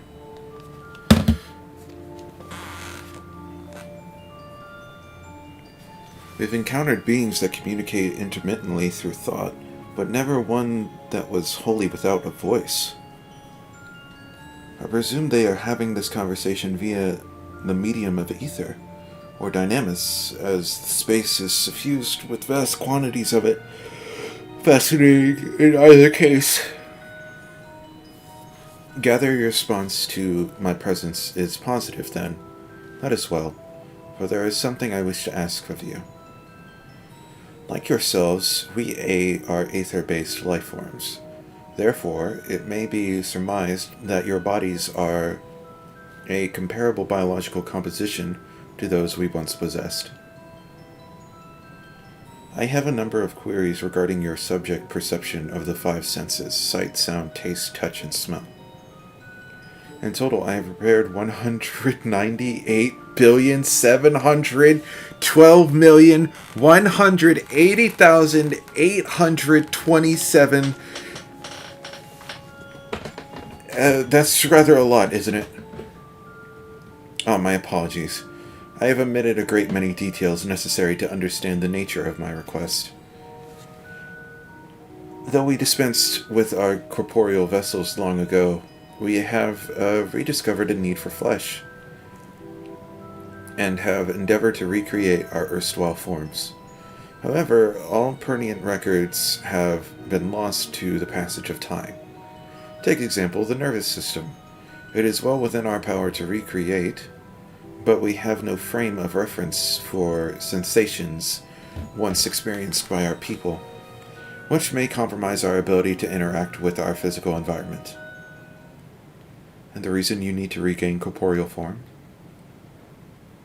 Why, to bring an end to our existence, of course.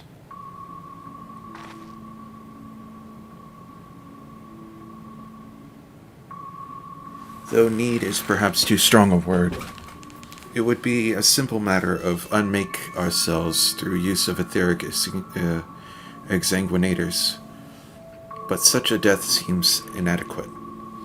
The traditionalists among us believe proper death requires an inescapable sense of impermanence in one's final moments, an experience found only with bodies of flesh.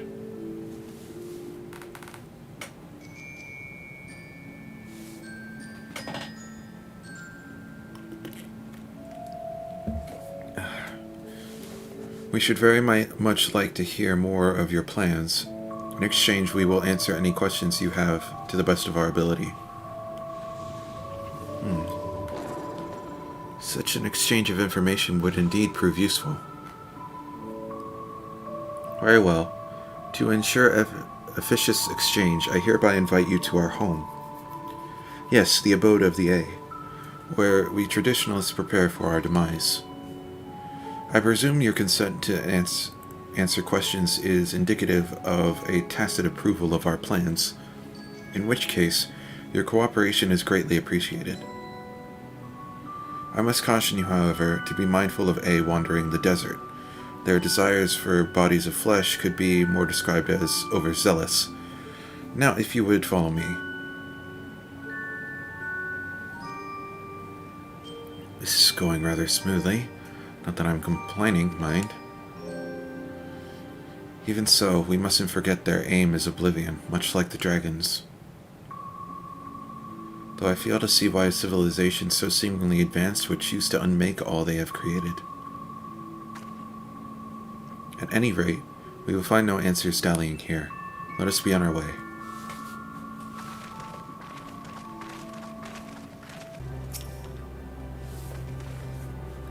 Welcome to our abode.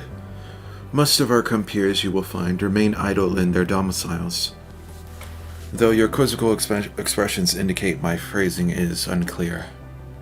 I speak, of course, of the violet crystalline constructs hanging from the stone structures there. You say they remain idle, but what of your work to regain corporeal forms? An astute question, and understandable given your finite nature. We have no desire to pursue our research, for it is no longer necessary. If in our idleness we are struck by sudden inspiration, we arise to pursue said inspiration to its conclusion. That is why That is why I was present for your arrival, and why I continue to engage with you still. But while the others are not currently in a motile state, rest assured they would not object were you to disturb their respite. You need only cast your thoughts towards one of the crystalline domiciles to communicate. You cast your thoughts towards the crystalline domicile, but there is no response. You wish to speak. Very well. Pray a moment if you would.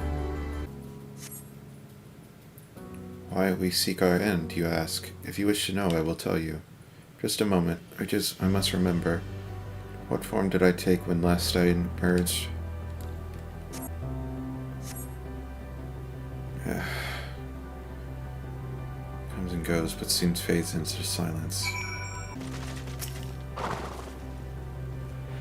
Did your inquiries yield satisfactory responses? I see.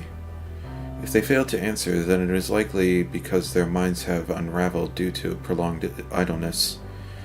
They are not but concentrated ether now. Worry not.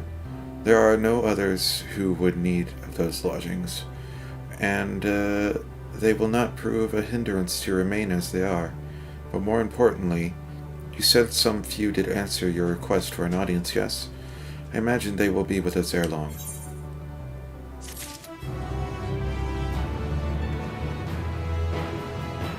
Let's go.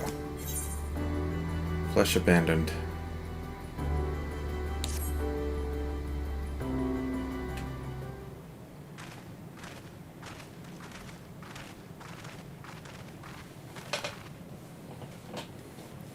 I had no luck, but everyone else fared well enough.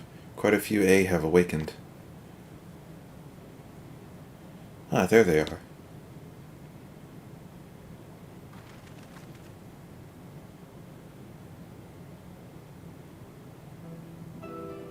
May I introduce you to Lalak, Dudeg, Nainij. Nainij?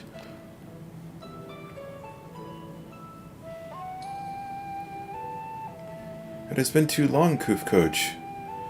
I dare say Sadir 4 has since completed an orbit. Indeed, until the travelers brought it to my attention, I hadn't noticed how unraveled some had become. Travelers? Oh, of course, of course. The ones who wish to know why we seek to regain corporeal forms. The truth of the matter is plain to see as the neighboring systems, but my single account would fail to satisfy the requirement for scientific objectivity. Thus did I bid them awaken you. Am I the only one who struggles to tell who is speaking? No, there are not. In the absence of corporeal forms and the divergence they afford, mayhap such similarity in voice is unavoidable. By the way, Kufkuj, have you already observed the requisite custom for the travelers? That which one is expected to do when receiving guests, a matter of proper form.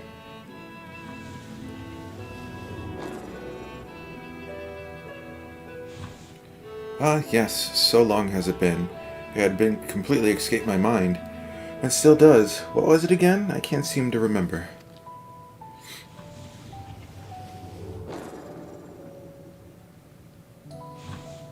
Neither do I. Pity.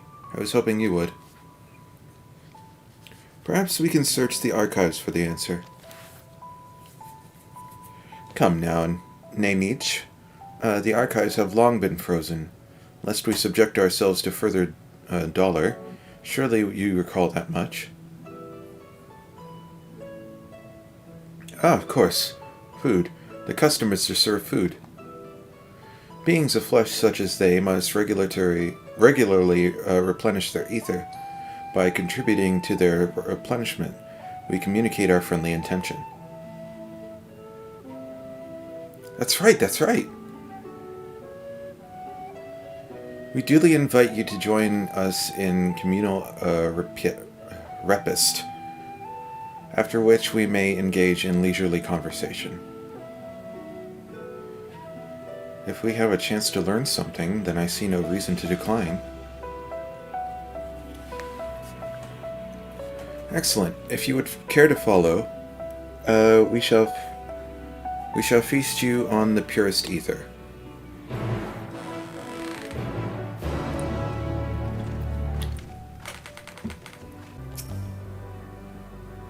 The facility is where we replenish our ether. There is no particular name for it, but the traditionalists sometimes use the word respite. Now then, if you would take your place with your comrades, the space will soon be awash with purest ether. Please absorb as much as you like. I'm not sure this is a good idea. You brace yourself for a rush of sweet, sweet ether, but nothing seems to happen.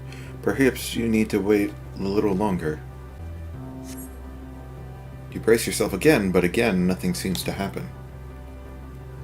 Just as I had suspected, as meticulous as one might recreate an A's home world, this is Ultima Thule. One cannot simply generate ether here.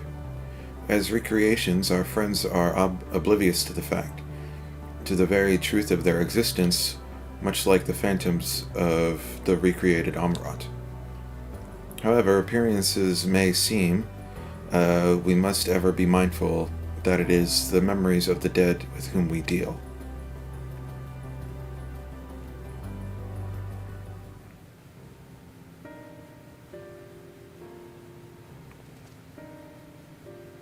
So, did you have your fill of ether? Alas, we couldn't absorb it. A deficiency in our forms, it would seem. Oh, how very unfortunate.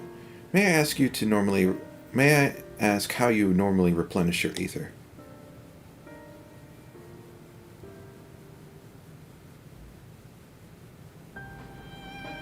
Through your mouths, you say?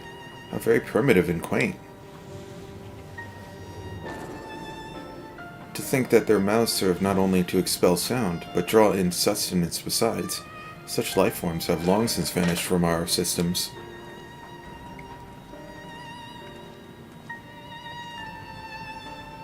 Though we regrettably could not partake of your magnificent feast, rest assured we feel your welcome most keenly. In the course of acquainting ourselves with your sophisticated ways, however, we could not fail but wonder, wherefore do you wish to have vessels of flesh, and thence to vanish? Will you not favor us with an explanation?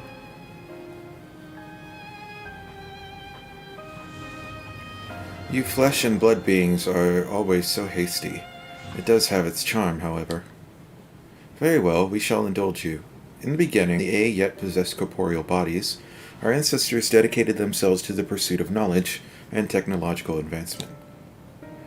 By transcending all limitations, we believed we would eliminate sorrow and abide in true happiness. From the tangible such as land to the intangible such as labor, there exist myriad hindrances, but the most confining of all was the flesh itself. Our natural lifespan was distressingly middling, you see, too short to enjoy unhurried lives, yet too long to be considered disposable. Furthermore, to simply maintain the integrity of our bodies demanded considerable resources. But we managed to solve this problem. After long years, we discovered how to become non-corporeal entities, with everlasting lives, untroubled by the failures of the flesh. Thus changed, we had more time and freedom to continue our scientific pursuits. We went on to make ever great strides in our quest to transcend all limitations, until we finally decided to challenge the last of them all, the limit of knowledge. That is to say, deciphering the laws of creation. We sought to discover how the universe came into being and explain all extant phenomena, and thence predict the future. If we could but achieve this, we believed it that we would be free from uncertainty and anxiety. And did you find the answers you sought?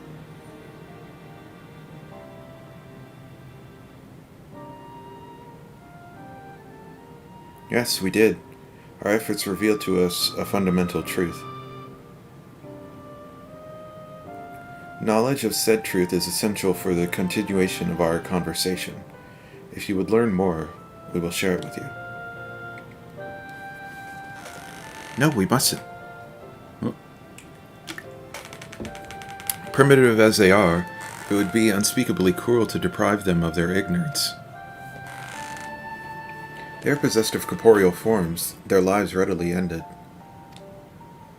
As those who have gone before, it is not our duty to warn them. What thinkest thou?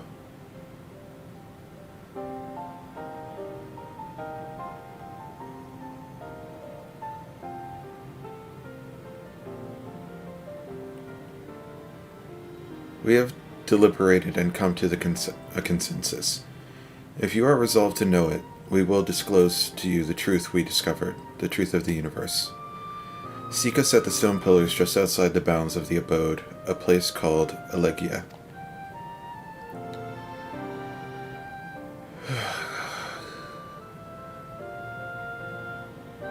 This is gonna be where the Shola goes. Fundamental truth. We will hear it, of course. Let us learn what has led such an enlightened people to this indolent end.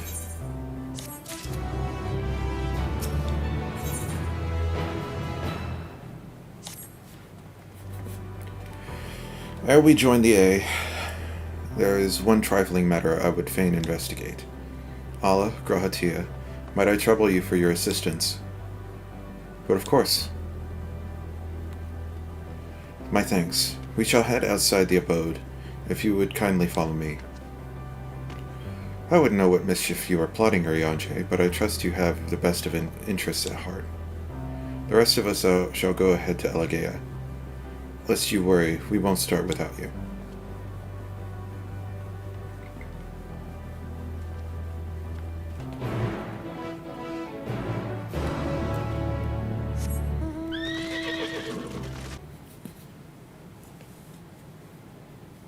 Aye, this place will serve.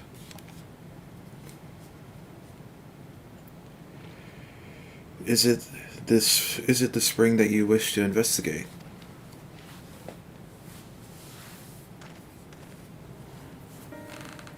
Pray forgive me, my friends, but there is naught to investigate. 'Twas but a pretense to speak in private.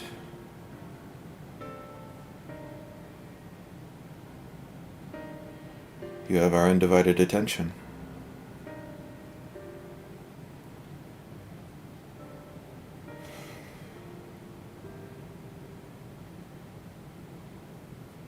As we have established, here in Ultima Thule, those denizens of ruined stars are recreated of their twilight days, in their twilight days.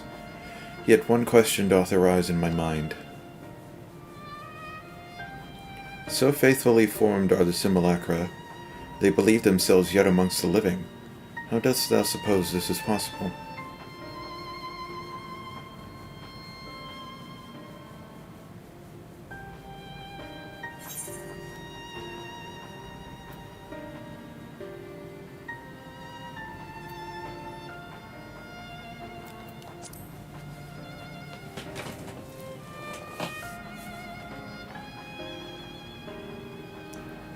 I'm inclined to agree. If Meteon can take the emotions of others as her own, I dare say she would be able to recreate them more faithfully than had she relied on any historical account. By which logic, she must have visited them while they still lived, the dragons and the A both. So too did I theorize, and upon that assumption, consider how those two races may have met their demise. According to thine own tale, Meteon perceiveth the emotions of those nearby as her own. a heightened sense of empathy intrinsic to her nature as an enteleki. In the course of her starfaring journey, if she encountered beings who strongly desired a cessation of their existence, she would be powerless before that desire. Even as she possesseth the power to grant it, the power of dynamis. 'Tis my supposition that, overwhelmed by their longing for death, Meteon did unleash dynamis and ushered the dragons in A unto their doom.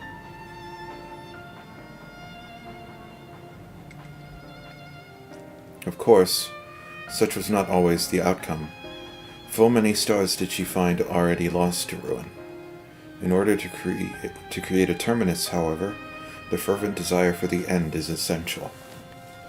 Therefore, should you struggle to find a way forward, pray ask yourselves this. In the place where you stand, whose in this soul that yearneth most desperately for oblivion?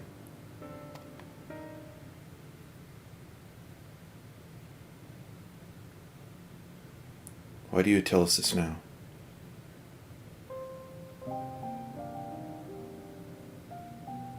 Ne'er again would I betray your trust. This pledge I did make to my comrades. In bringing thee into my confidence, I would remain true to my word.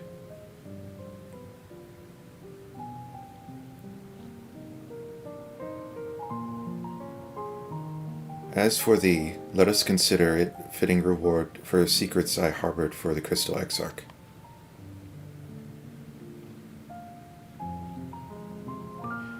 I once placed my faith in thy chosen path, walking at thy side fully knowing that we were bound to be for thy demise.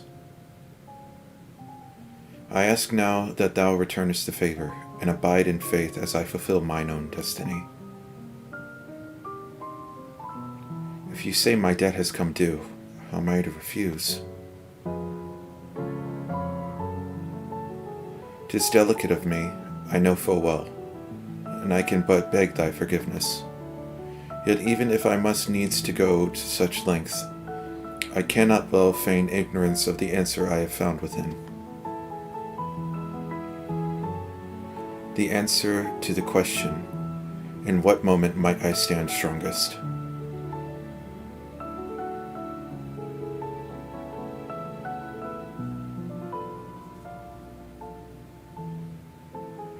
After all we've been through, I will only say this. Do what you must. Do you what you must and see your conviction through. I shall, my friend, I shall. Without further ado, then, let us go join our comrades.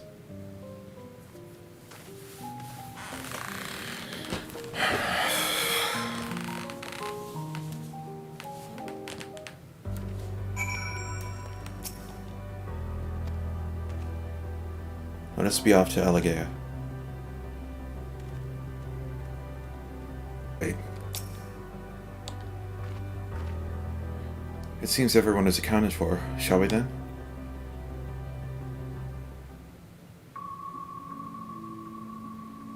Please, continue. Tell us about this truth you discovered. Very well. Bear in mind, however, that the purpose of this conversation is not to impart scholarly knowledge, for such requires that you comprehend the subject matter, which you will not. We will forego the intricacies of our scientific methodology and deal only with the conclusion, the end of our society and our world. We acknowledge, with regret, that your star is in the midst of the same panic-induced cataclysm that befell Deneb III. As such, in order to avoid causing undue distress, we will refrain from explicitly stating how much time you have remaining. You are entirely too kind. I pray you recount your tale as you see fit.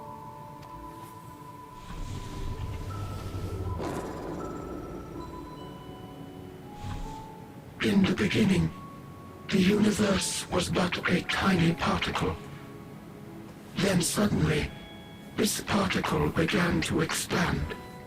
Having remained entirely in the bounds of your star, the phenomenon may be difficult for your kind to grasp. But this expansion has since continued unabated. Speculating that the universe could not grow indefinitely, we sought to learn what might occur, and made a worrying discovery. The stars will continue to spread apart, as will their finite thermal energies. Eventually, all heavenly bodies will grow cold and freeze. No new stars will be born, and the universe will enter onto an eternal ice age. The heat death of the universe.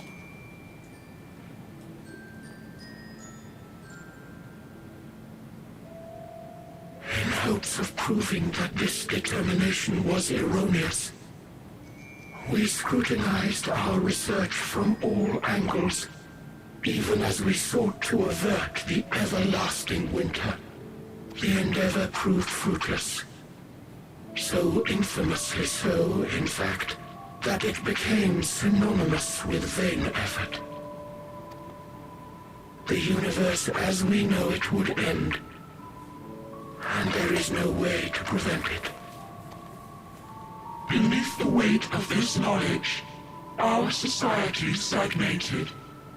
Though we had time still, it was a cold comfort. Why strive for anything when desolation is assured? When our wealth of wisdom, accumulated since the dawning of our kind, would be forever lost. No civilization would rise from our ashes. No scholar recover our knowledge. In silence unbroken, naught would stir. Intellect was once our pride. Overnight, it became our shame. Our works, monuments to futility. Immortality, our greatest invention, became a source of suffering. Rather than suffer on, many chose to unmake themselves by means of etheric exsanguinators.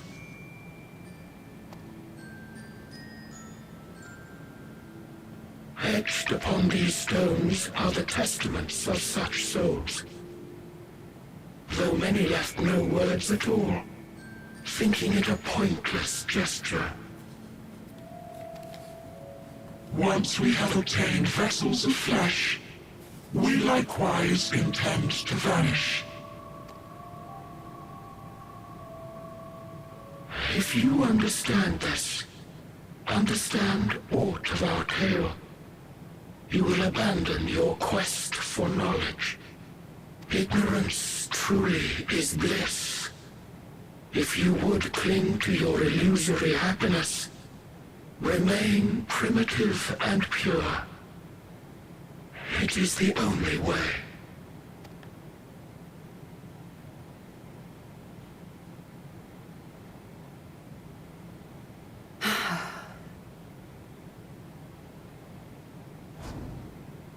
So that's your story.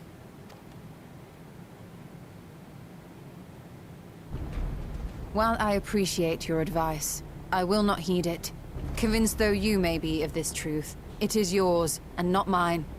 Indeed, truth, I have ever believed, is in the eye of the beholder. Are you suggesting that we have reached a faulty conclusion? That our science failed us? Hardly. As you yourself said, the subject matter is beyond my comprehension. And that, I accept, is true. I do not possess the knowledge to prove or disprove your conclusion. In my mortal years, I doubt I could even approach the wisdom of the Air. But of one thing am I absolutely certain. I would not be happier in ignorance. Y'shtola, no! You mustn't!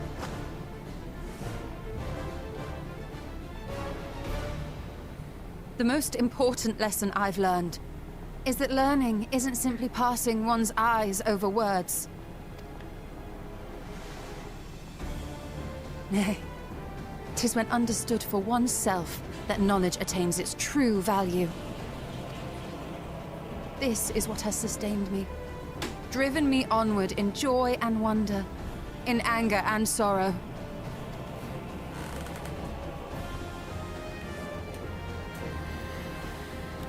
The universe may end, and all may be for naught, but I will live as I always have. I will always seek out new knowledge, and no conclusion of yours, no matter how grim, can dampen my desire.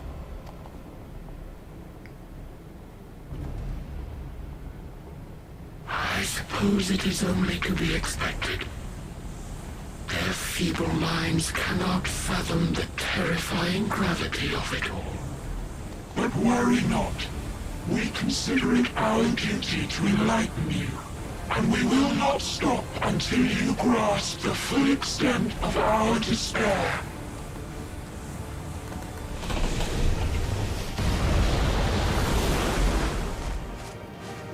Why birds?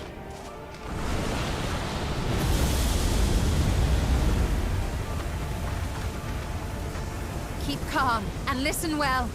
Though my body will soon dissipate, there may be a way to restore it. Asm's magic. So long as our souls remain, you can use it to summon us back. But you mustn't, for it would mean losing our way forward. This I only reveal so that you can promise not to invoke the magic. We came here knowing what victory may cost, so press on. Press on, and do not look back.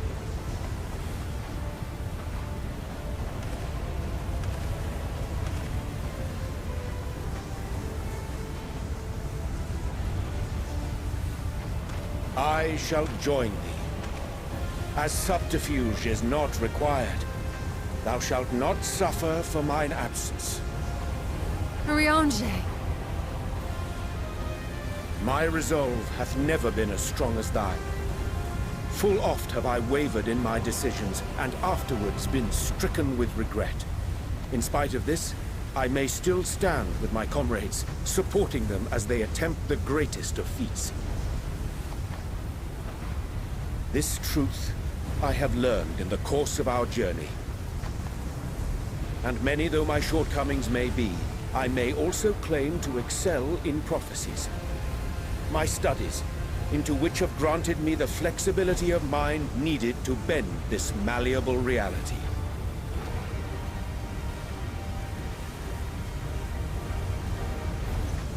Thus shall I hope that thou mayest have the strength to resist, and our comrades the strength to continue.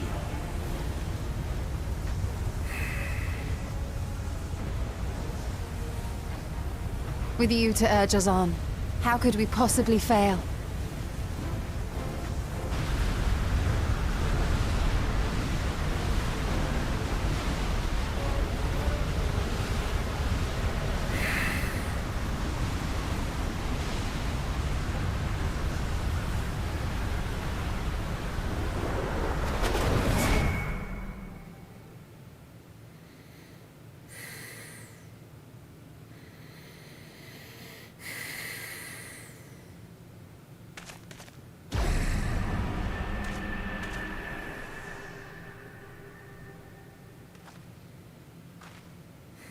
What's this?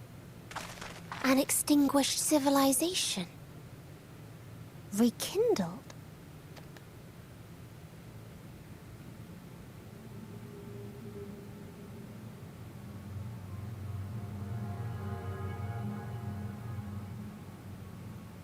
That's right. Our quest doesn't end here. We'll press on, and we will find you.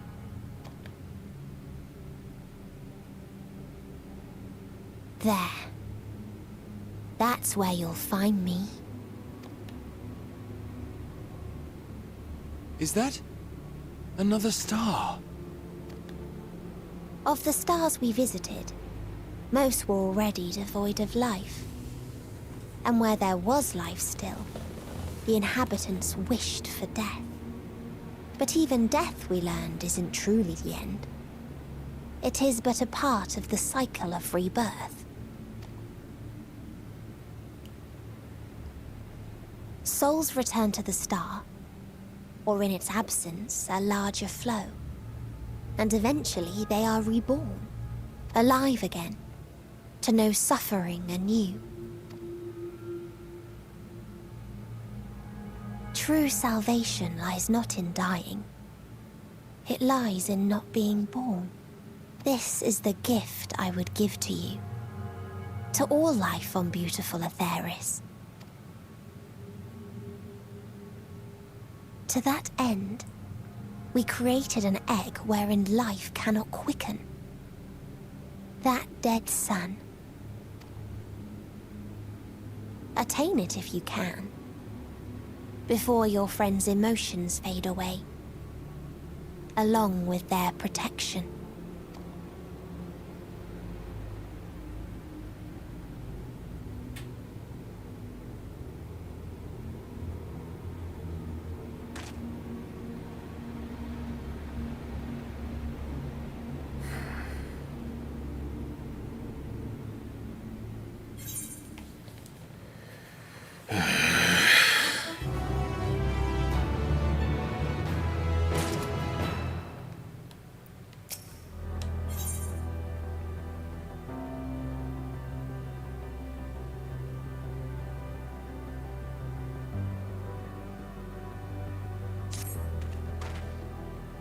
Are you all ready to continue on? Then let us make our way. Then let us make for where the light shone. Ishola and Urianger have opened the way for us.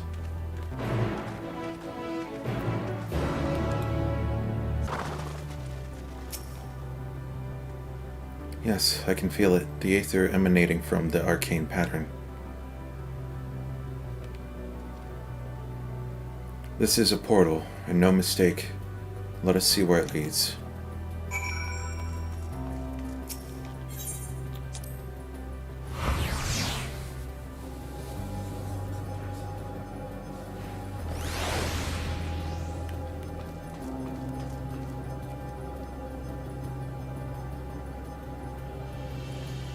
Yes.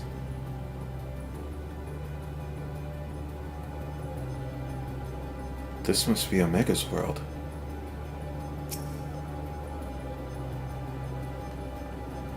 What remains of it?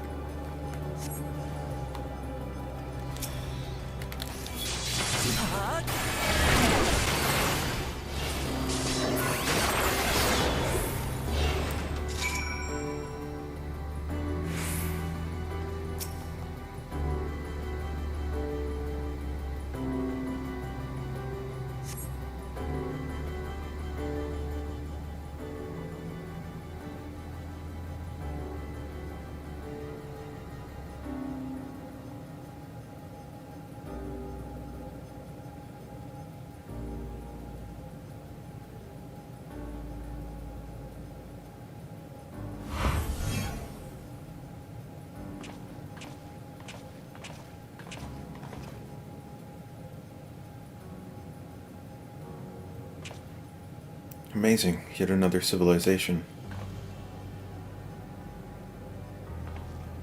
Attacked as soon as you arrived.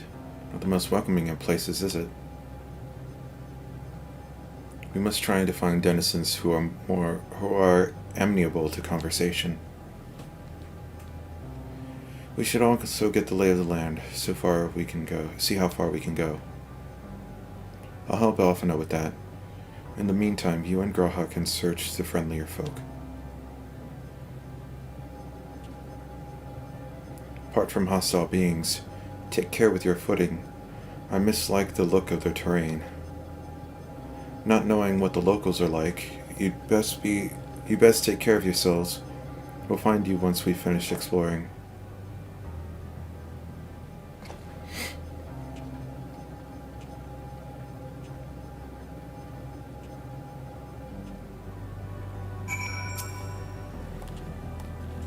I expect the twins will seek the outermost bonds of the Isle, so I propose we search the central area.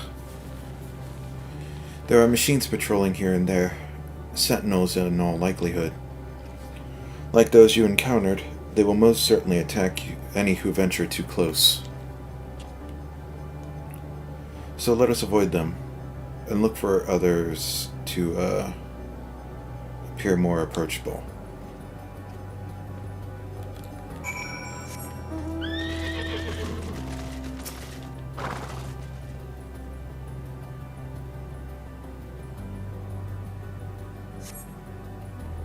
You see not but patrolling machines in the area, and do not seem inclined to nonviolent in course.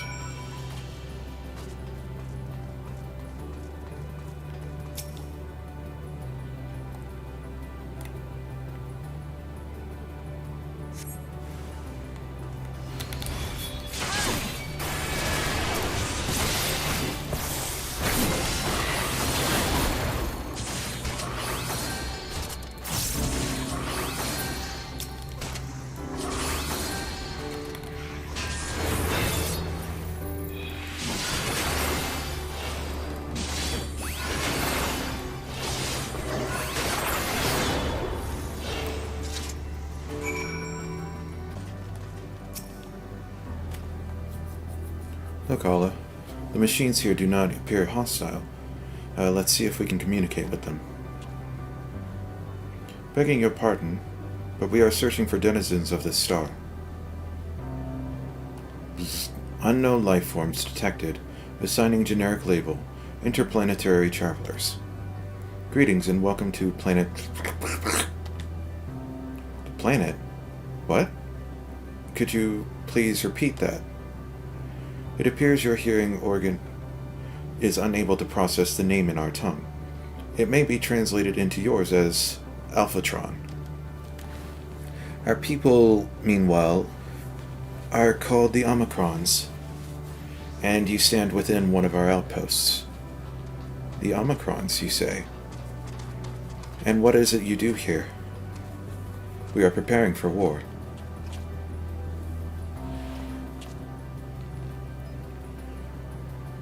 As we presently do not have a designated target, you have nothing to fear.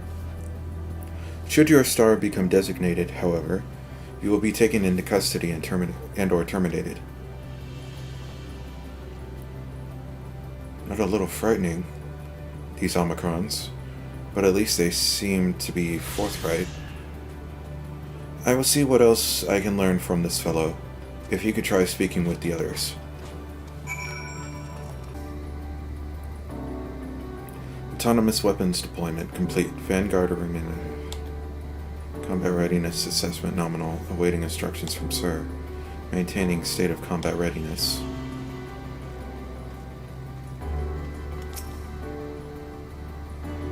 Measuring combat ability. Result negligible.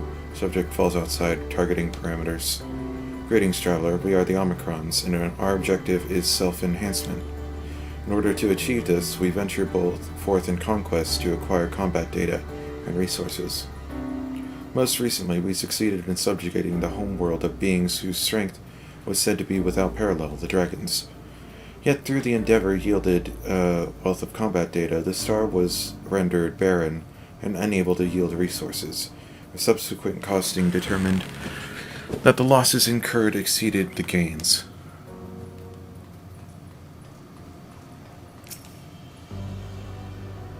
Greetings, traveler. When venturing outside the outpost, beware malfunctioning units. They do not heed Sir's commands and indiscriminately attack all non-Omicrons. For the avoidance of confusion, be advised that Sir is the alias for Stigma 1. Sir issues instructions to our forces as the foremost of the 6 strategic matrices that bear the designation Stigma.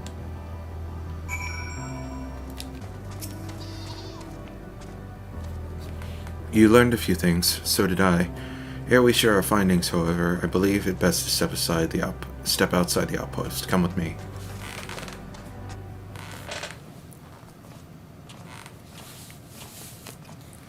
Ah, there you are. We finished surveying the area. This will come as no surprise, but there was no way forward. There were portals, like the one we used to get here, but those that worked only sent us to isolated isles. Then, as before, we must locate the embodiment of the emotion that bars the way. What of yourselves? Did you find anyone to speak with?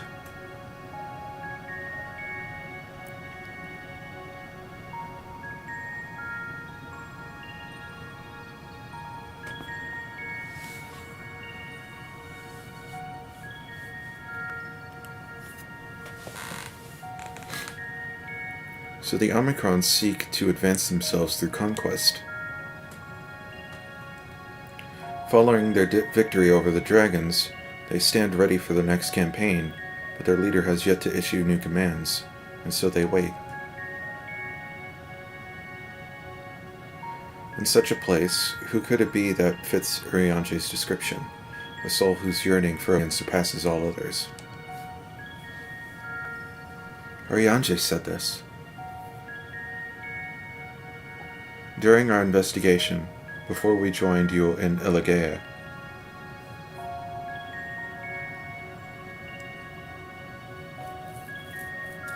so that's the way of it. Why couldn't he just say it to all of us? Given what we know of this place, it's certainly a curious state of affairs. While the dragons in the Aya longed for death, the Omicrons longed for conflict. As much as that may lead to destruction, it must be considered a distinct desire.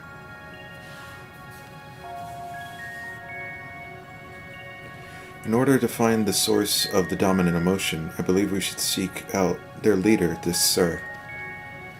According to M032, the first Omicron with whom we spoke, there is a console by which we might communicate with it. M032 also added that it would be a pointless exercise, but that in itself, I believe, is worth investigating. What say you?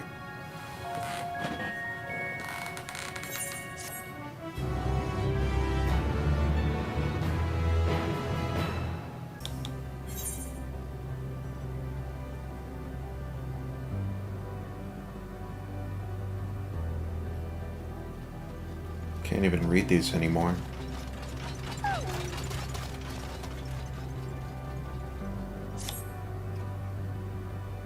So the console we seek lies on the far side of the isle.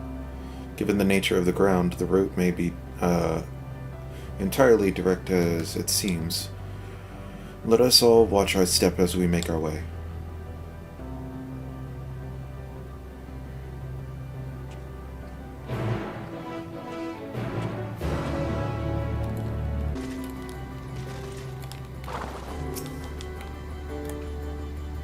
This appears to be the console, but it seems not unresponsive. Would you care to take a look at it?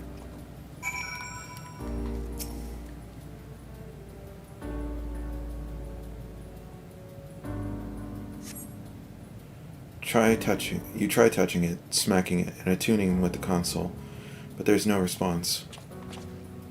No look, I see. But there must be a way to activate it. There must.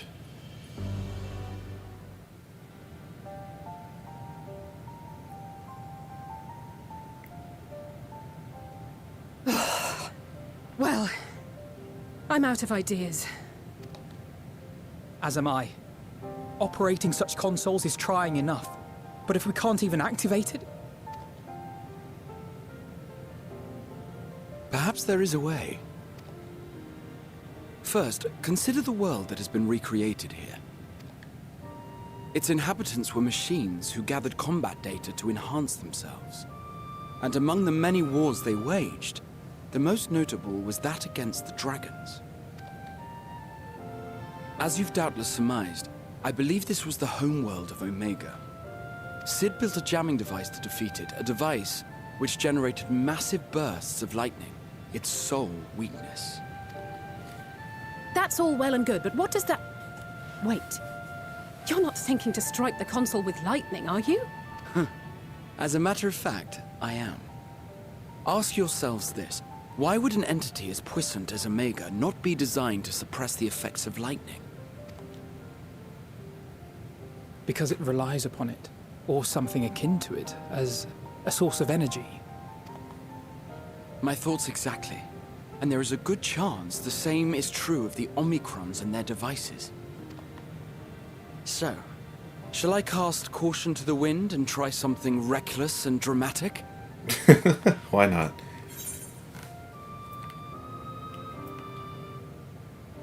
Why could you... No, Graha, you have fun.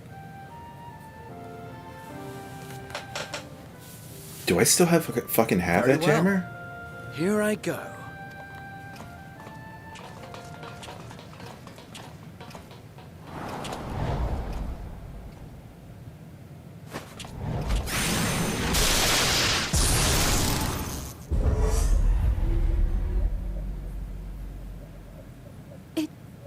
It worked!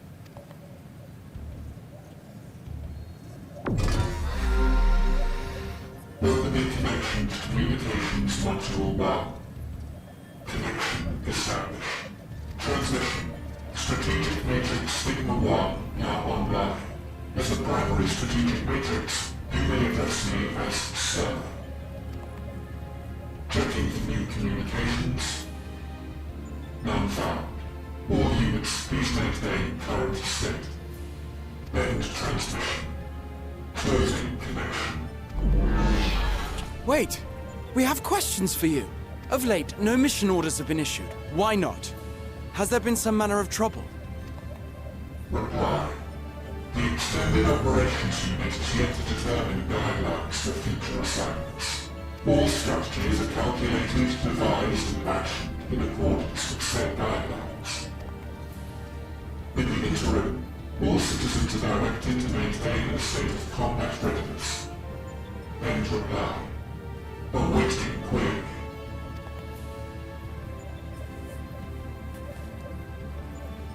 Can you tell us why the Extended Operations Unit hasn't yet determined the guidelines?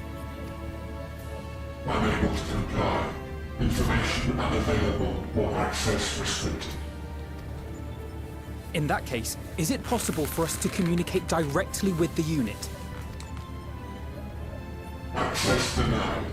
Unable to establish connection. Is there anything you can tell us? Have there been any abnormalities, like a threat to the star or widespread unrest? Reply. Negative. All citizens continue to operate at maximum efficiency. If your operations are suboptimal, please proceed to a maintenance facility for evaluation. Otherwise, stand by at your designated post. End reply. End transmission. Closing connection.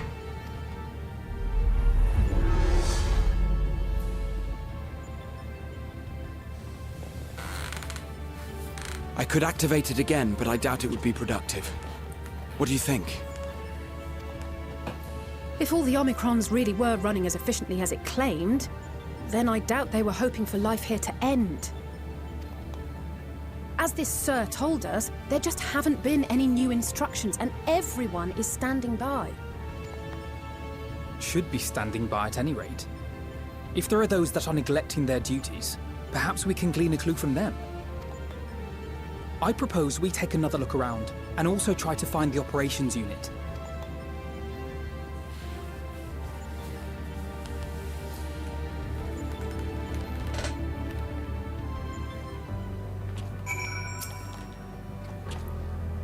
Let us focus on our search on the outpost.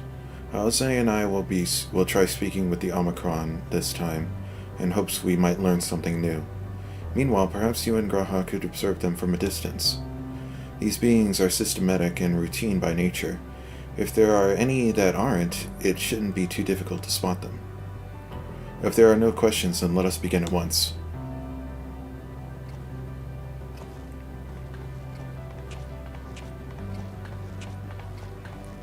As we came this way, I believe I spied a promising vantage point. Follow me.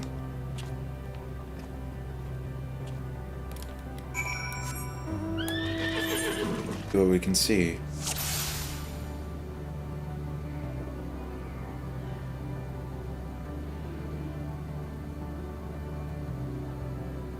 What are you... That's no Omicron. It's in Avistoma. An especially lively one at that. Perhaps it snuck aboard the Ragnarok. But whoever came to be here, it seems to be completely in its element. What is the deal? What is your story?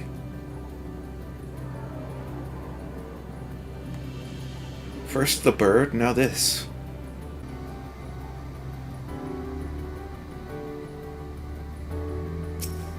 Oh.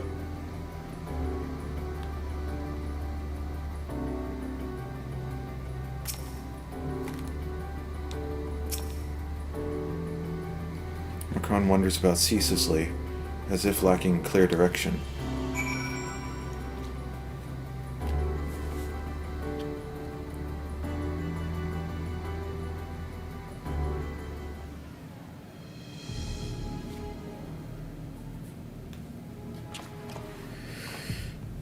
An Omicron wandering aimlessly. Where?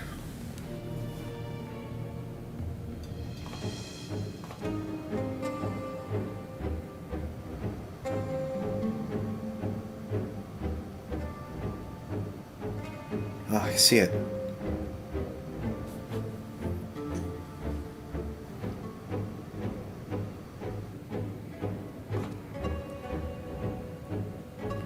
It's left the base. Let's follow it.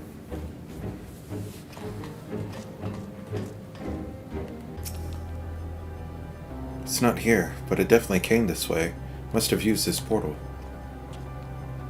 Time to go through and see what we find.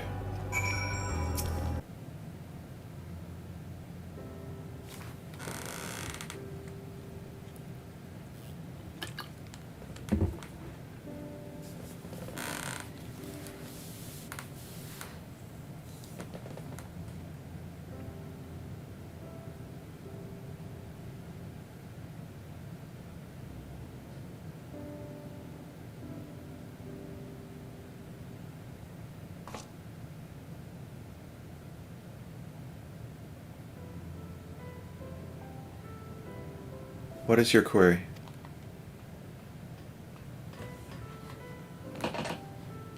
Ah, you found it. What are you doing here?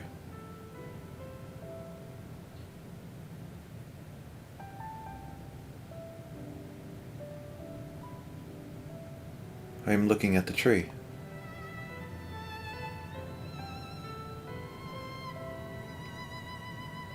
Quite an unusual specimen. What is the device attached to it? The tree is a sample collected from another star. As it cannot survive in our environment, however, it requires life support. That is the function of the device.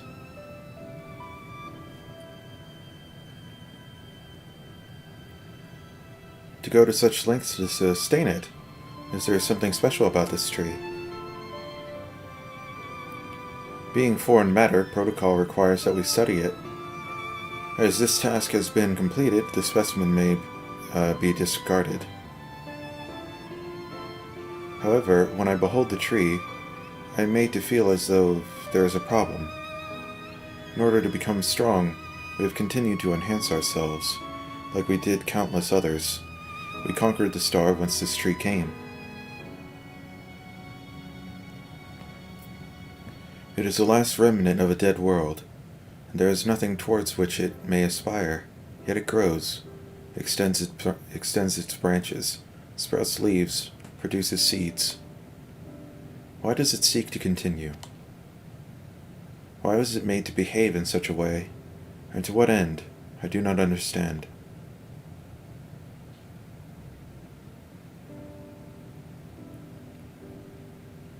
I see. Out of curiosity, does this pertain to your duty? No, it does not. My apologies. I shall return to my designated post and assume the state of combat readiness.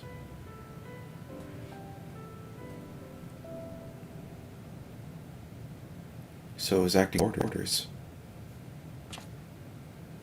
Perhaps it's simply a malfunctioning Omicron.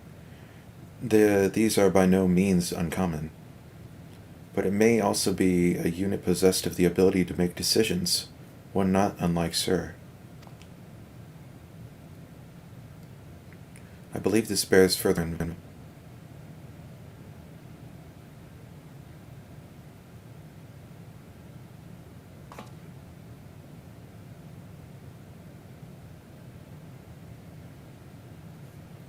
To endeavor to live even if we must depend on forces beyond our control.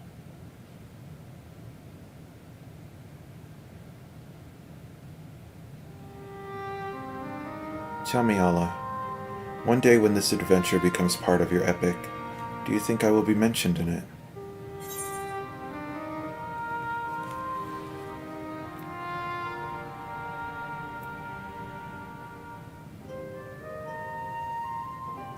Not here so you can be in a story.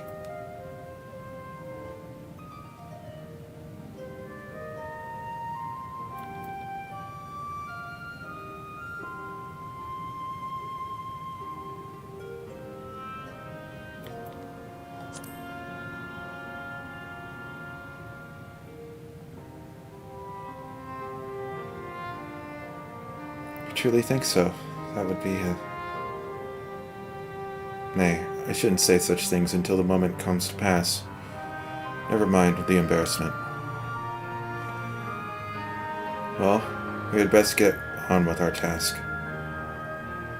Tracking down Sir and understanding the nature of the emotion which bars our way.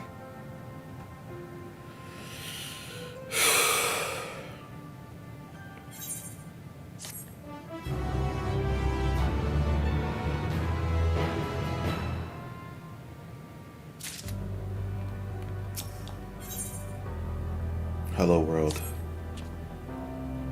We should return to the outpost for now. The others will wish to hear about the errant Omicron.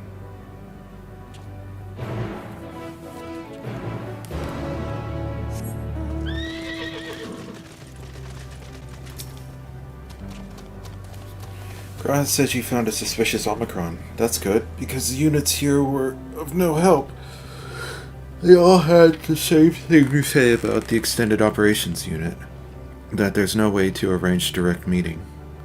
Still, that served to prove that it's business as usual at the outpost. But enough about us. Tell me what you learned. Tell me you learned something more useful.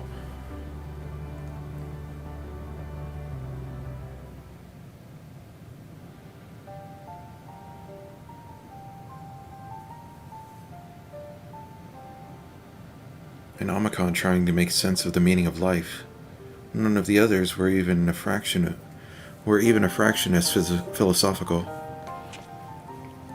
This unit may well be in a position of leadership, perhaps even one of those that comprise Sir.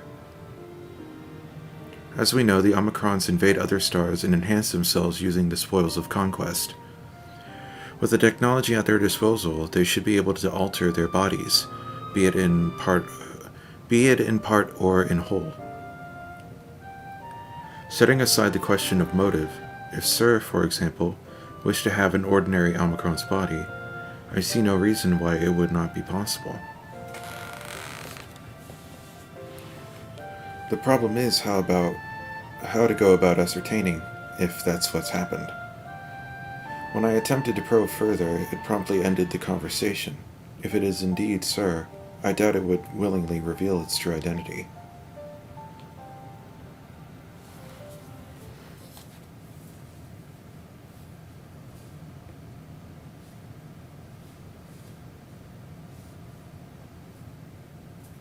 I have an idea.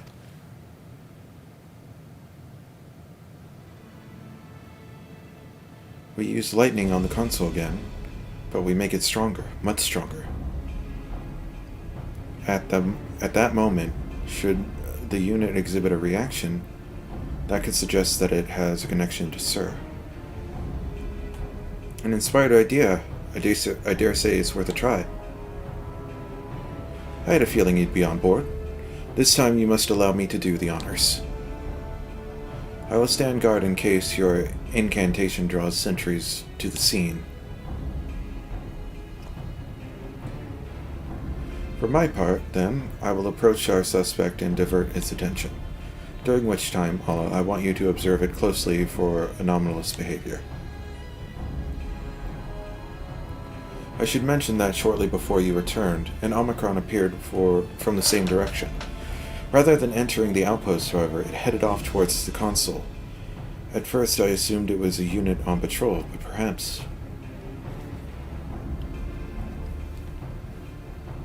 That could only be the errant Omicron. We must seek it out, and begin our operation at once. Alright, Alphino and I will stand by that console. And when it's time, I'll unleash a veritable storm.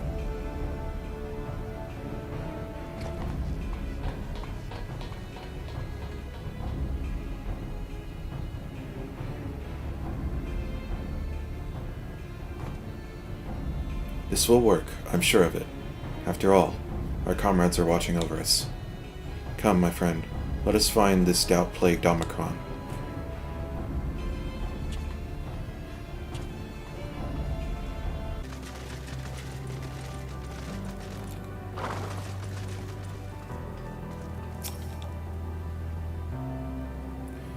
You are the one who was observing the tree, are you not? Full glad am I to find you again.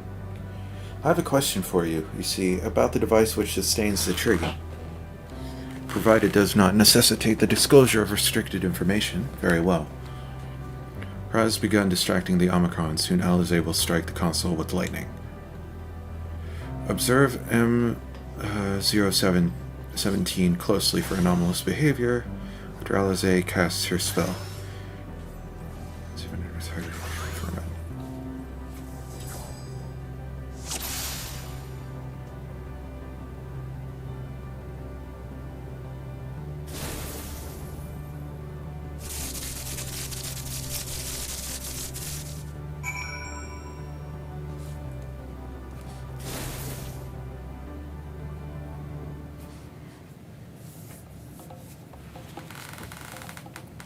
Point!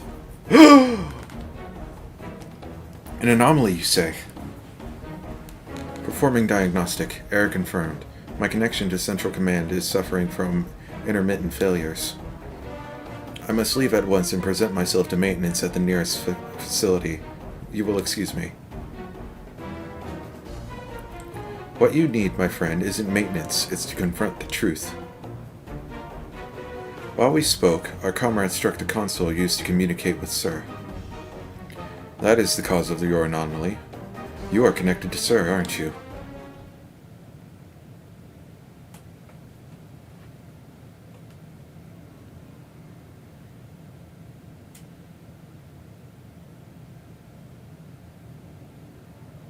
Affirmative.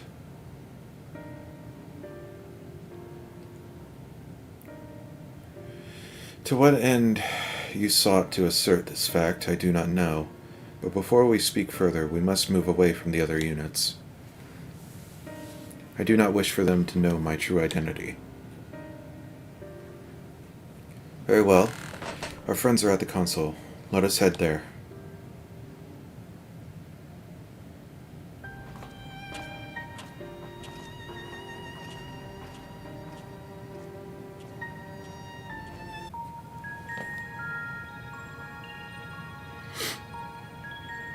As you have surmised, I am part of the shared intelligence of Stigma 1. It was my charge to determine the optimal path to achieving our prime function. His body had been abandoned by its former owner and lay unused. I took it and abandoned my own, and with it, my duty. May we ask why you did this? From what we gather, it seems to be a personal matter.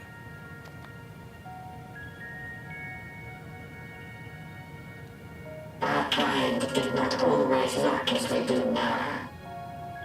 Long ago, we possessed frail and feeble bodies.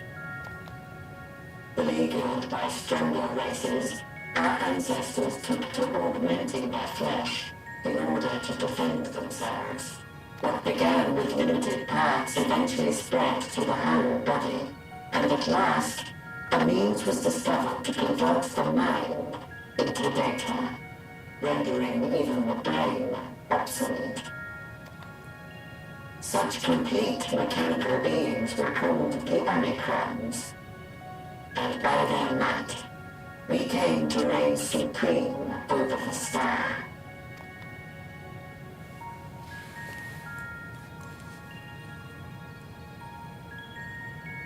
But even then, we did not feel secure, for we knew that the universe was home to civilizations aside from our own, civilizations that may be stronger still than us. Rather than risk becoming the subjugated, we chose to become the subjugator. We began our conquest of the stars, that we might acquire the resources and knowledge we needed to reign supreme. We were successful in that endeavor. So powerful did we become, we could lay low even the mighty dragons. But then something unexpected happened. I began experiencing an error. I could no longer determine an optimal path. You were malfunctioning. I performed numerous full system scans, each time finding no issues. Yet the error persisted. It was then that I speculated. What could happen if we grew so powerful as to have no equal?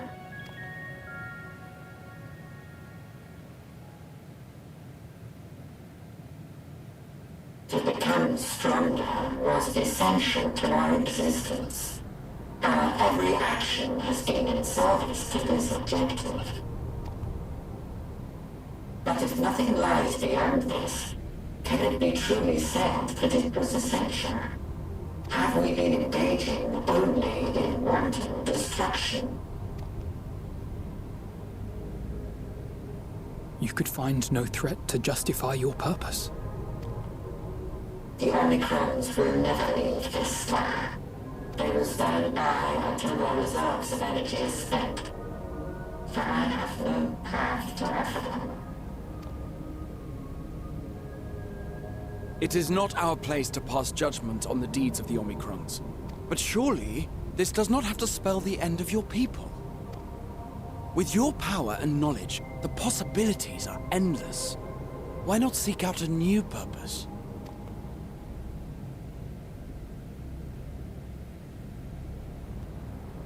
That is impossible. In the beginning, we had a higher purpose than our pursuit of power.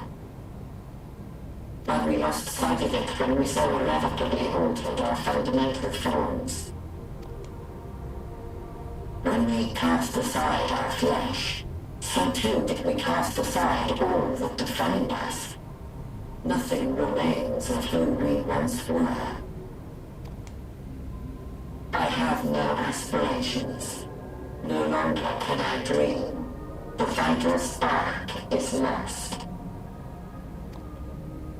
Lost amidst circuitry and code and commands. Ah.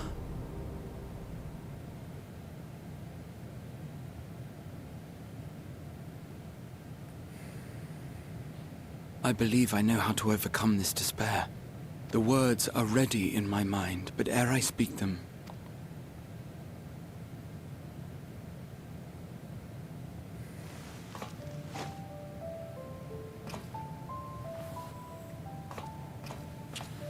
I want you to make me a promise. Be it across time or space, our promises have always connected us. And so I ask that you indulge me once more, that this won't be the end.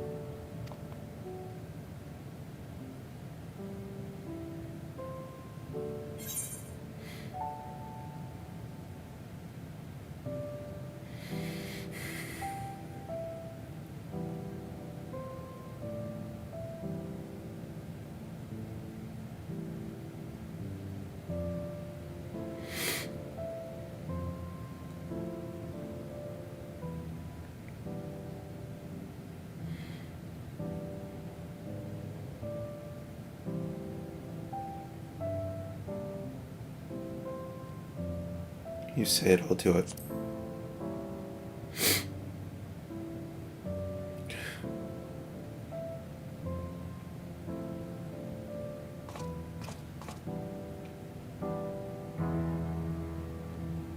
Is that so? In that case, I won't hold back. How many times does Allah have to lose you?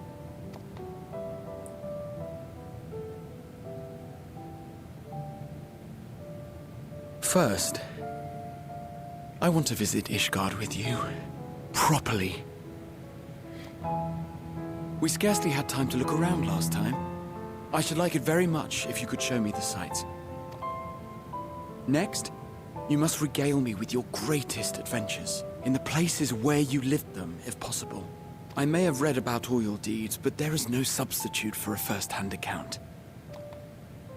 And last but not least, a new adventure together, unlike any we've experienced before. We'll travel the lands, cross the seas, and take to the skies upon the eternal wind, and it will be marvelous. It will.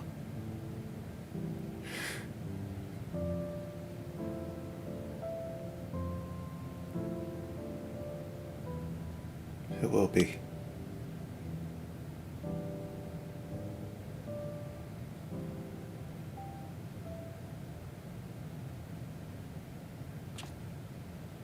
If you would humor me a moment. When we awaken each morning, how can we prove that we're the same individual who retired the night before? Through the remembrance of past events, we might say. We have our memories, yet there are times when we forget or recall incorrectly. What of our bodies, then? It is the same one, we might say, yet technically speaking, as living beings, our bodies are constantly changing. It will never be as it was at an earlier point in time. Our souls are no more immutable. On our star, people are known to inherit the souls of others, yet they are decidedly different beings. For my part, I've subjected my totality to much and more. I've made my body into an extension of a tower, blended my soul and memories with those of another self. And each time I would ask myself, what is it that makes me, me? Were you able to determine an answer?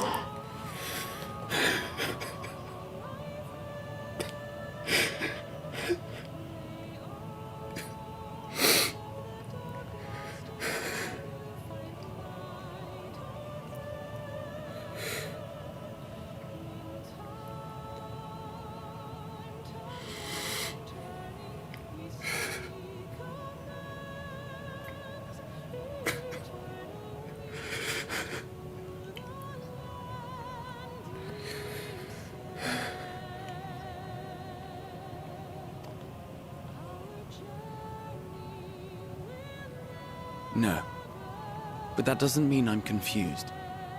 It simply means I'm the same as everyone else. So I posit this. Who we were need not describe what we now hold in our hearts. Whatever came before, what matters most is the present. For me, that is being here with my friends. Full proud of how much we've grown together.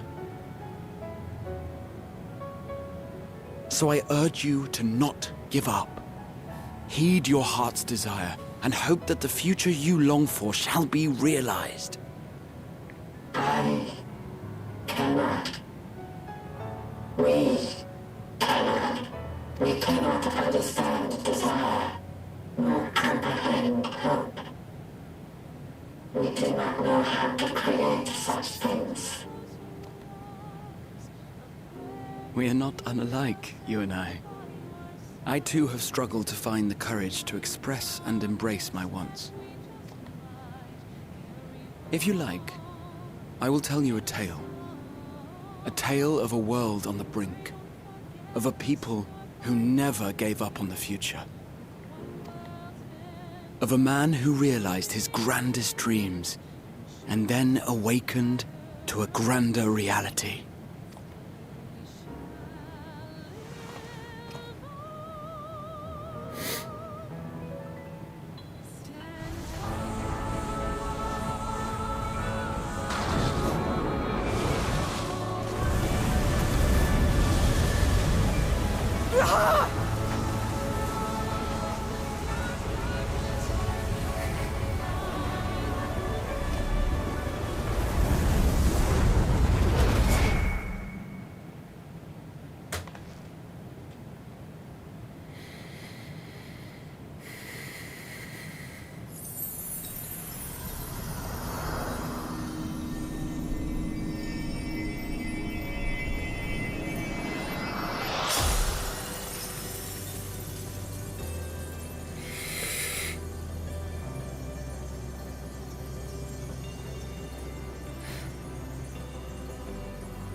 You idiot!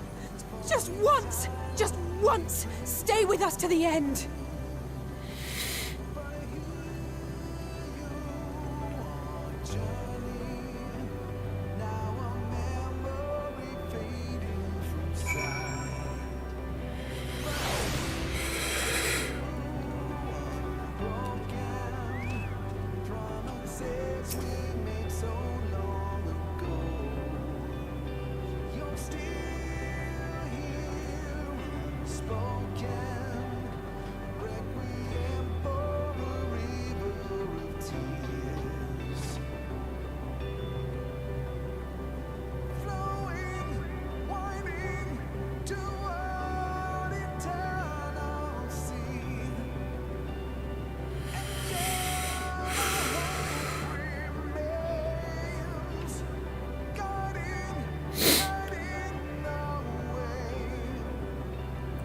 Won't leave so easily.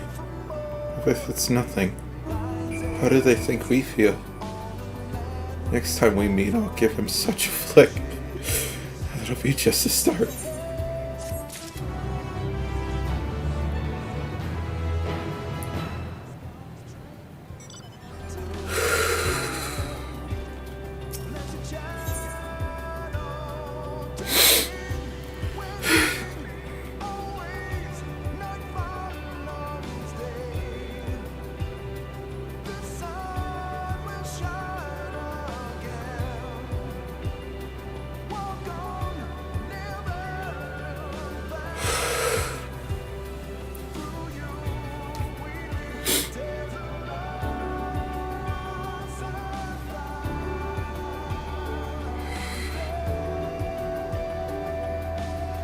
God damn it, Soken.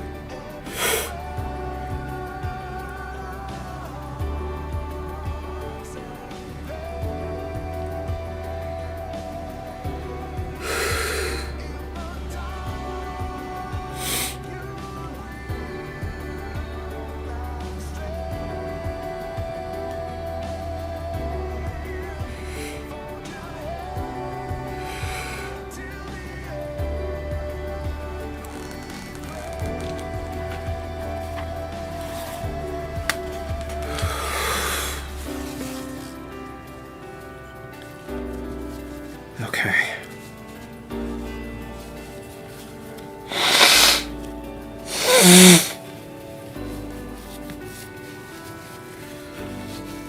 Oh, you sweet, stupid fool.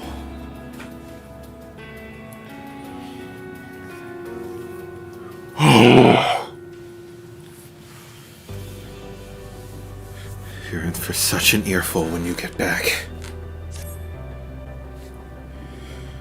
The crystalline path Graha has paved for us. Difficult as it is, we must carry on. For our friends and all who await us in faith. So come, let us seek the path's beginning. It appears to be east.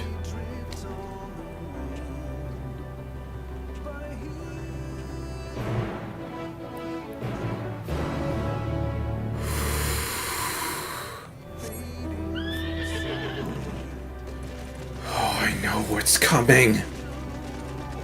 And I still don't know if I can handle it.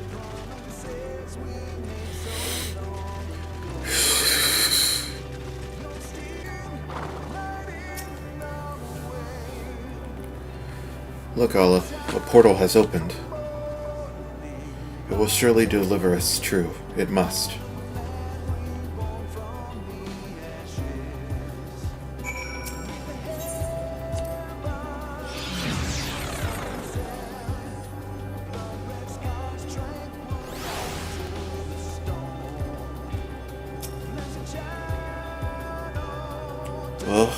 Here's where the path begins, and it ascends to dizzying heights, threatening to pierce the blinding canopy. Let us make our way, one sure step at a time.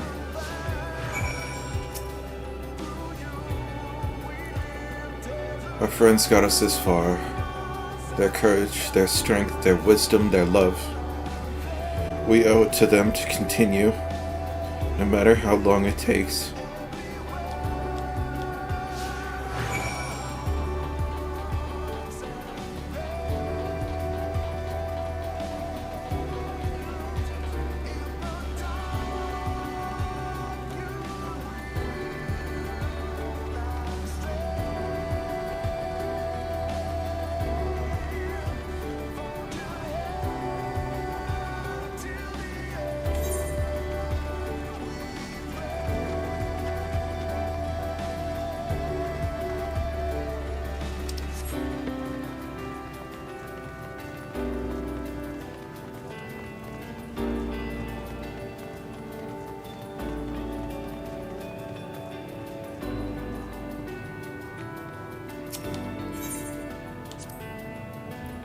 Portal is barely visible from up here.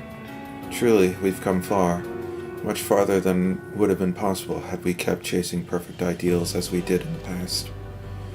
It is because we have known failures and frustrations that we have learned to grow from them, that Hydaelyn has entrusted us with this mission, with the fate of the very star. It's all a dream, isn't it? A long, elaborate dream. Any moment now I'll wake up in my bed, still a student, grandfather alive. I'd go about my day, relieved as the fragments of that other life faded away. And that would happen, and that would be happiness, wouldn't it? That none of it, no, it won't. I won't give up these experiences, good and bad. They're mine. They are me.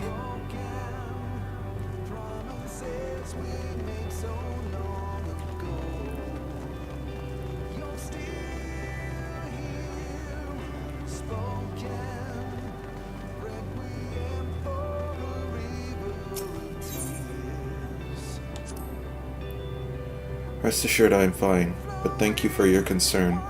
What of yourself? Though we can't afford to be too leisurely, neither need we rush unduly. We've crossed an impossible distance to stand where we are now, and we're but a few steps away from journey's end. It will be over before we know it. Me? Oh, I still have plenty of legs left in me. Don't you worry, it's you I'm worried about. You always push yourself so hard for us, for everyone. And while we're here, we'll make sure to bear our share of the burden.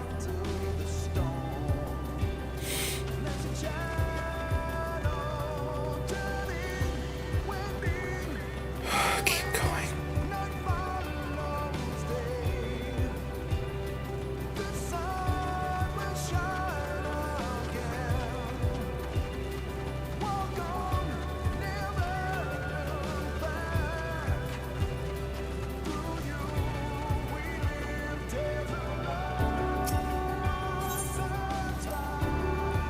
Oh, this is it, the end of the path and the beginning of whatever awaits.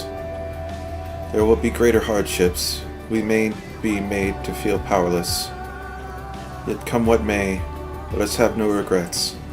No, let us have pride in what we have achieved. In what we achieved and how it changed us for the better. That's worth fighting for and dying for, as they did.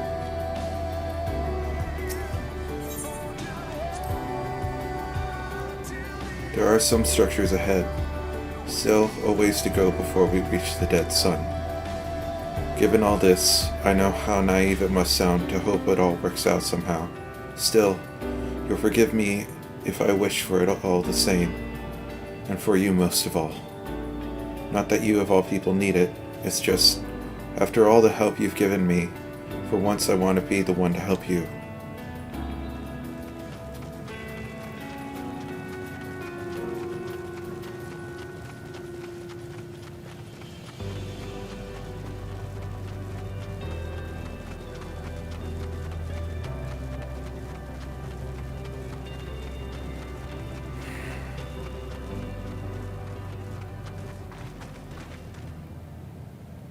Necropolis.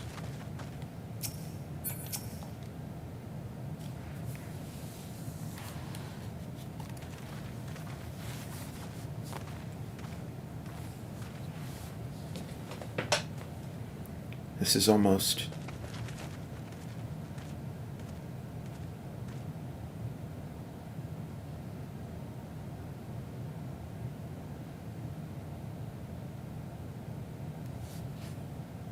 normal. It's not unlike many cities we know, but it's deathly quiet.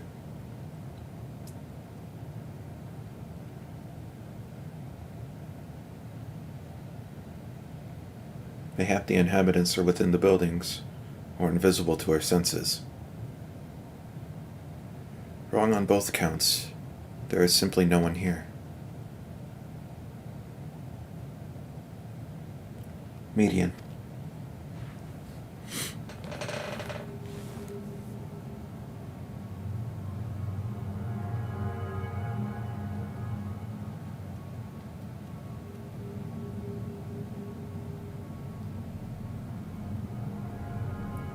This is how I found it when I arrived. Another star which once pulsed with life, but no longer. How it ended, I don't know. Invasion, sickness, suicide, none can say. None live to speak for the dead. They're gone. Gone. Search all you like, but you'll only end up turning back.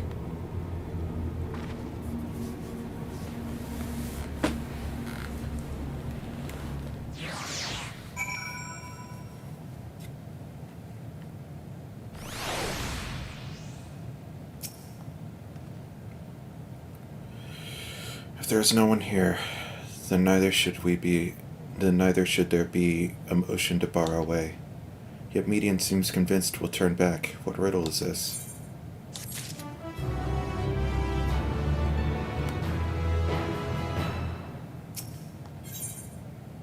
You are not alone.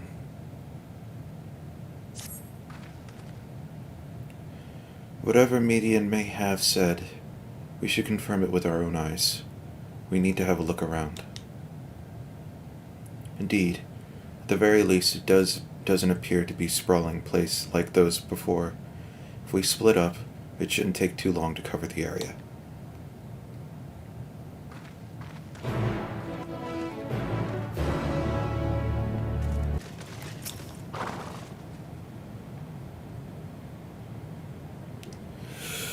Oh, let's take a look at this.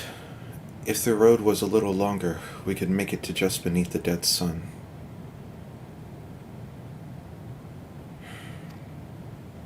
But I suppose this is where the reconstruction ends. How about you? Did you find anything of interest?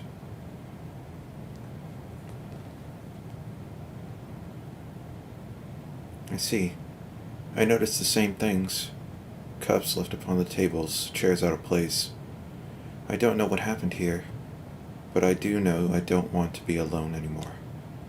We've searched enough, for now. Let's find Alphino and compare what we've learned.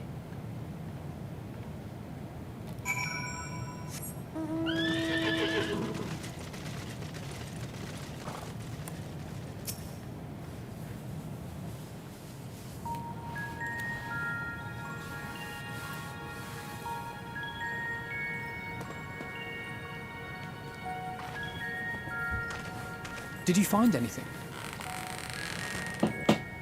No. This place is completely deserted. And I can't see how we're supposed to move on from here. Neither can I. It's quite the quandary. There are no denizens to bar our path, yet there is no way forward. For another mystery, we did find signs of very recent life. You'd swear everyone just vanished into thin air.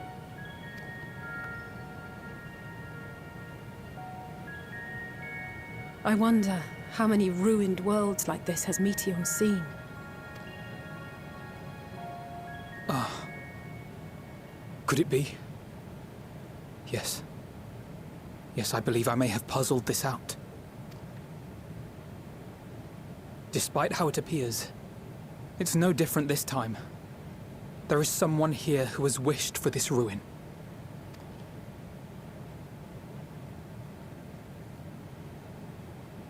And I believe that together, Alizé and I can overcome their will.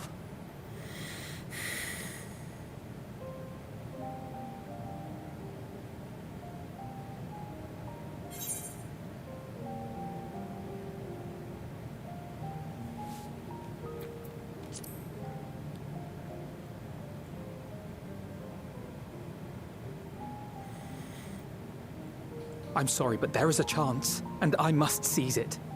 For everyone. And for myself. I will not pretend otherwise. I have my fears. Not for myself, but for you. The last to remain.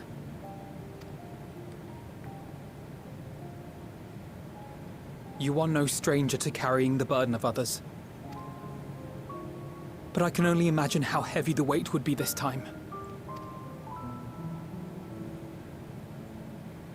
As your friend, I cannot bear the thought of making you suffer so.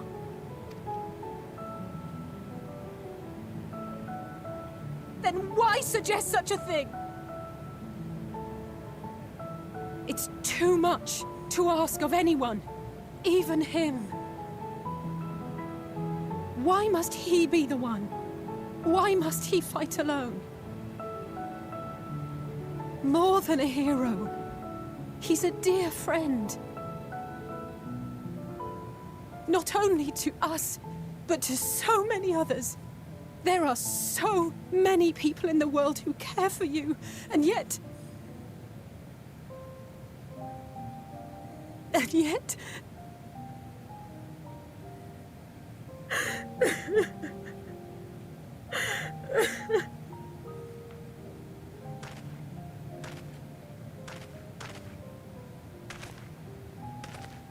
Alizé, I have an idea. Given the nature of this realm, it may be possible to do more than unbar our friend's path. We might also pave him a new one.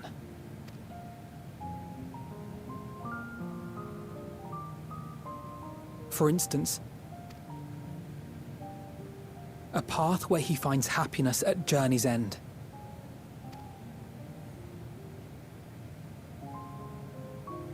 This much, I think we can believe with the utmost conviction, no matter how deep our despair.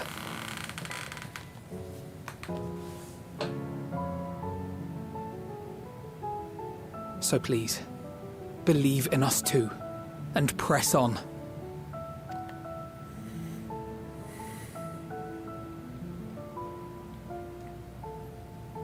Thank you. I believe. But I know I still have to watch. What Watch as it happens. If the plan's decided, then let's not dally.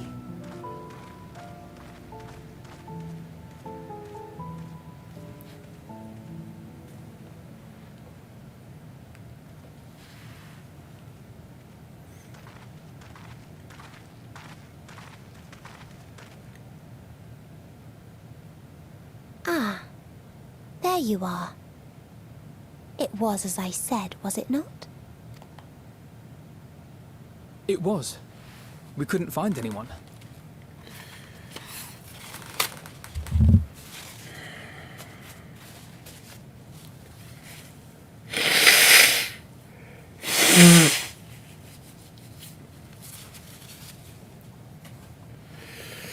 But this place isn't entirely deserted, is it?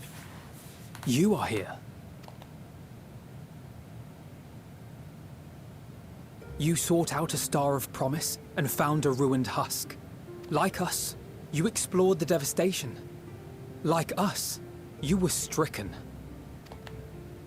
Horrified by the thought that so many lives could be snuffed out as if they were worth nothing. And the thought that you would have to bear the terrible tidings to Hermes. That which you saw and felt, you shared with your sisters. As did they share their own grim findings with you. Overcome by the pervasive despair of these stars, some of you inadvertently ushered their peoples to their ends. Knowing the horrors you know, anyone would feel the same. They would fear what lies ahead and struggle to move forward. Fear? I had forgotten that such a thing existed. So focused have I been on shepherding despair. If you can remember, then you can still face and overcome your own fear.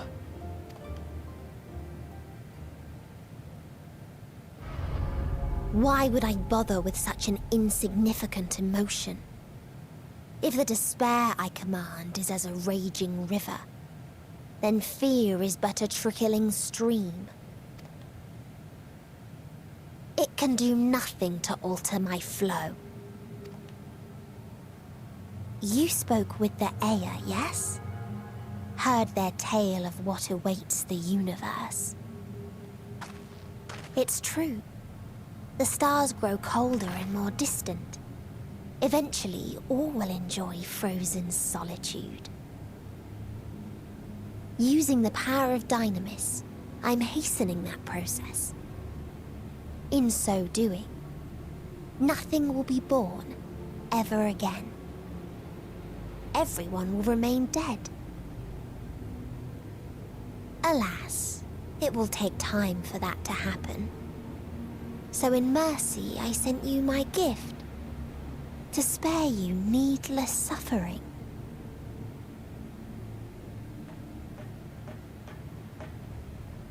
Don't worry. Even if no living witnesses remain to mark the event, I'll make certain that Aetheris has a proper end.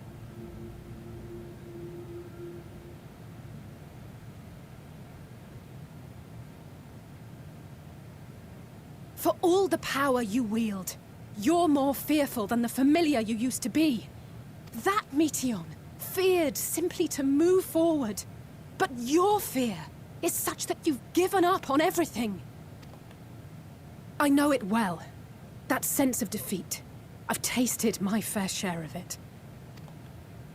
But as many times as we've fallen down, we've learned how to pick ourselves up and carry on. We take each other's hand, share in each other's courage, follow in each other's footsteps, and turn sorrow into strength. There are times when we fail. We bear wounds that do not heal. But these experiences are part of life, and they make us stronger.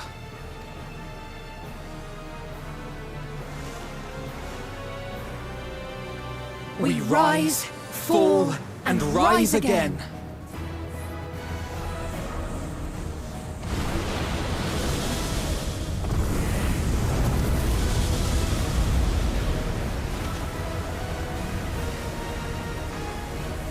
Don't worry about us.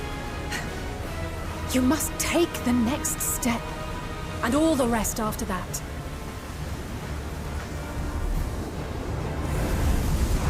I love you both so much.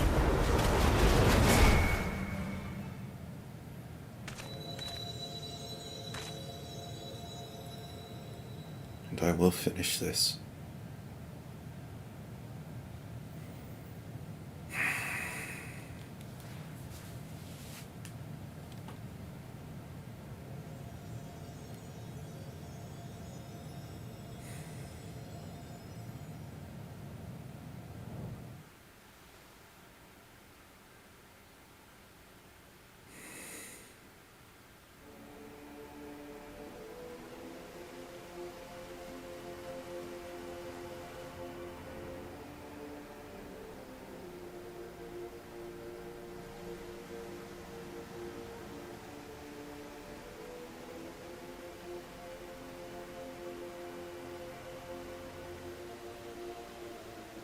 Please, please, oh, please let them all be safe.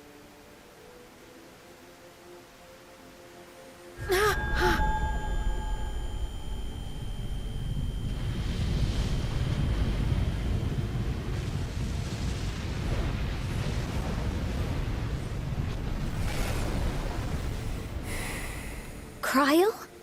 Are you all right?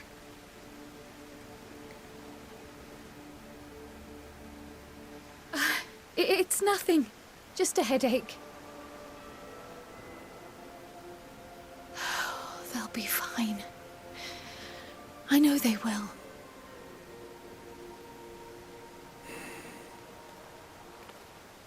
Apologies for the interruption. A man arrived on the last ferry. An associate of the Scions. He wishes to speak with you at once. I swear to God, if it's fucking Xenos.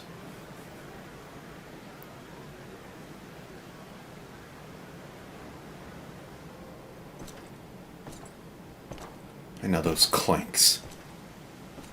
The sound of that armor. What are you up to?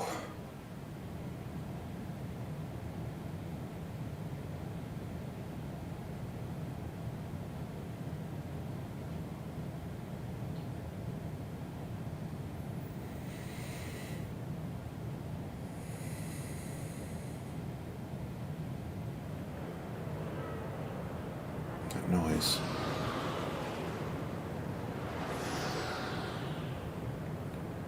In this city devoid of life, you sense the presence of another.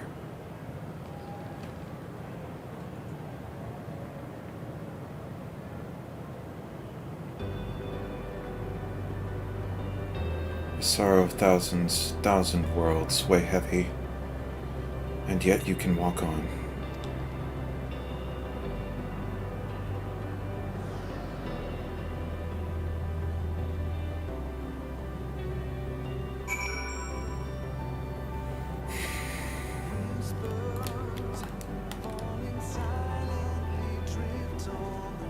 If you need a push, I'll be right there behind you.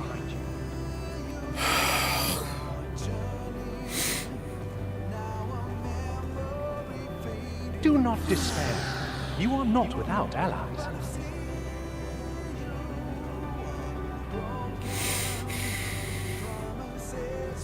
What we have sown in blood, we have reaped in suffering, and it cannot go on.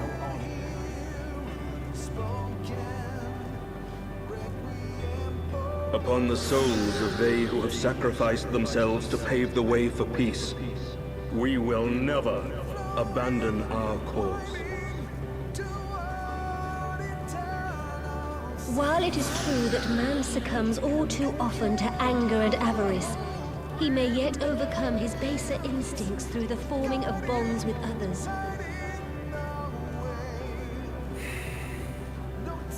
Such victories are rarely won without sacrifice, but the prize is worth the price.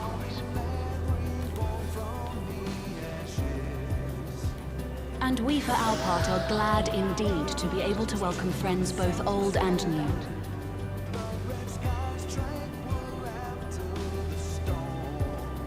Save your tears for the morrow.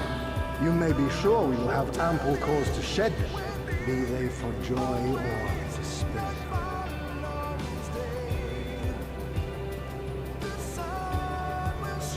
From tragedy and sacrifice, we rise to greet a new dawn.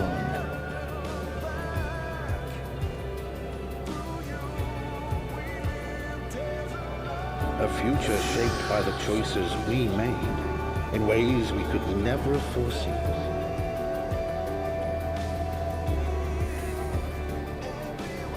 Yet miracles do happen, so let us pray and will our friends home.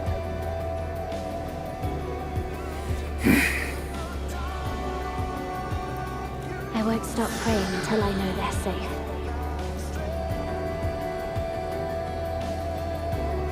Everything will be fine. How can it not be with so many people wishing for it? Strong art thou, mortal.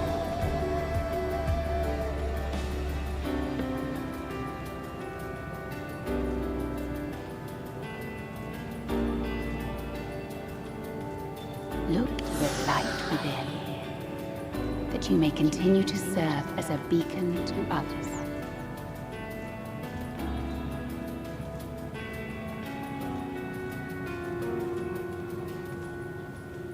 Let's finish this.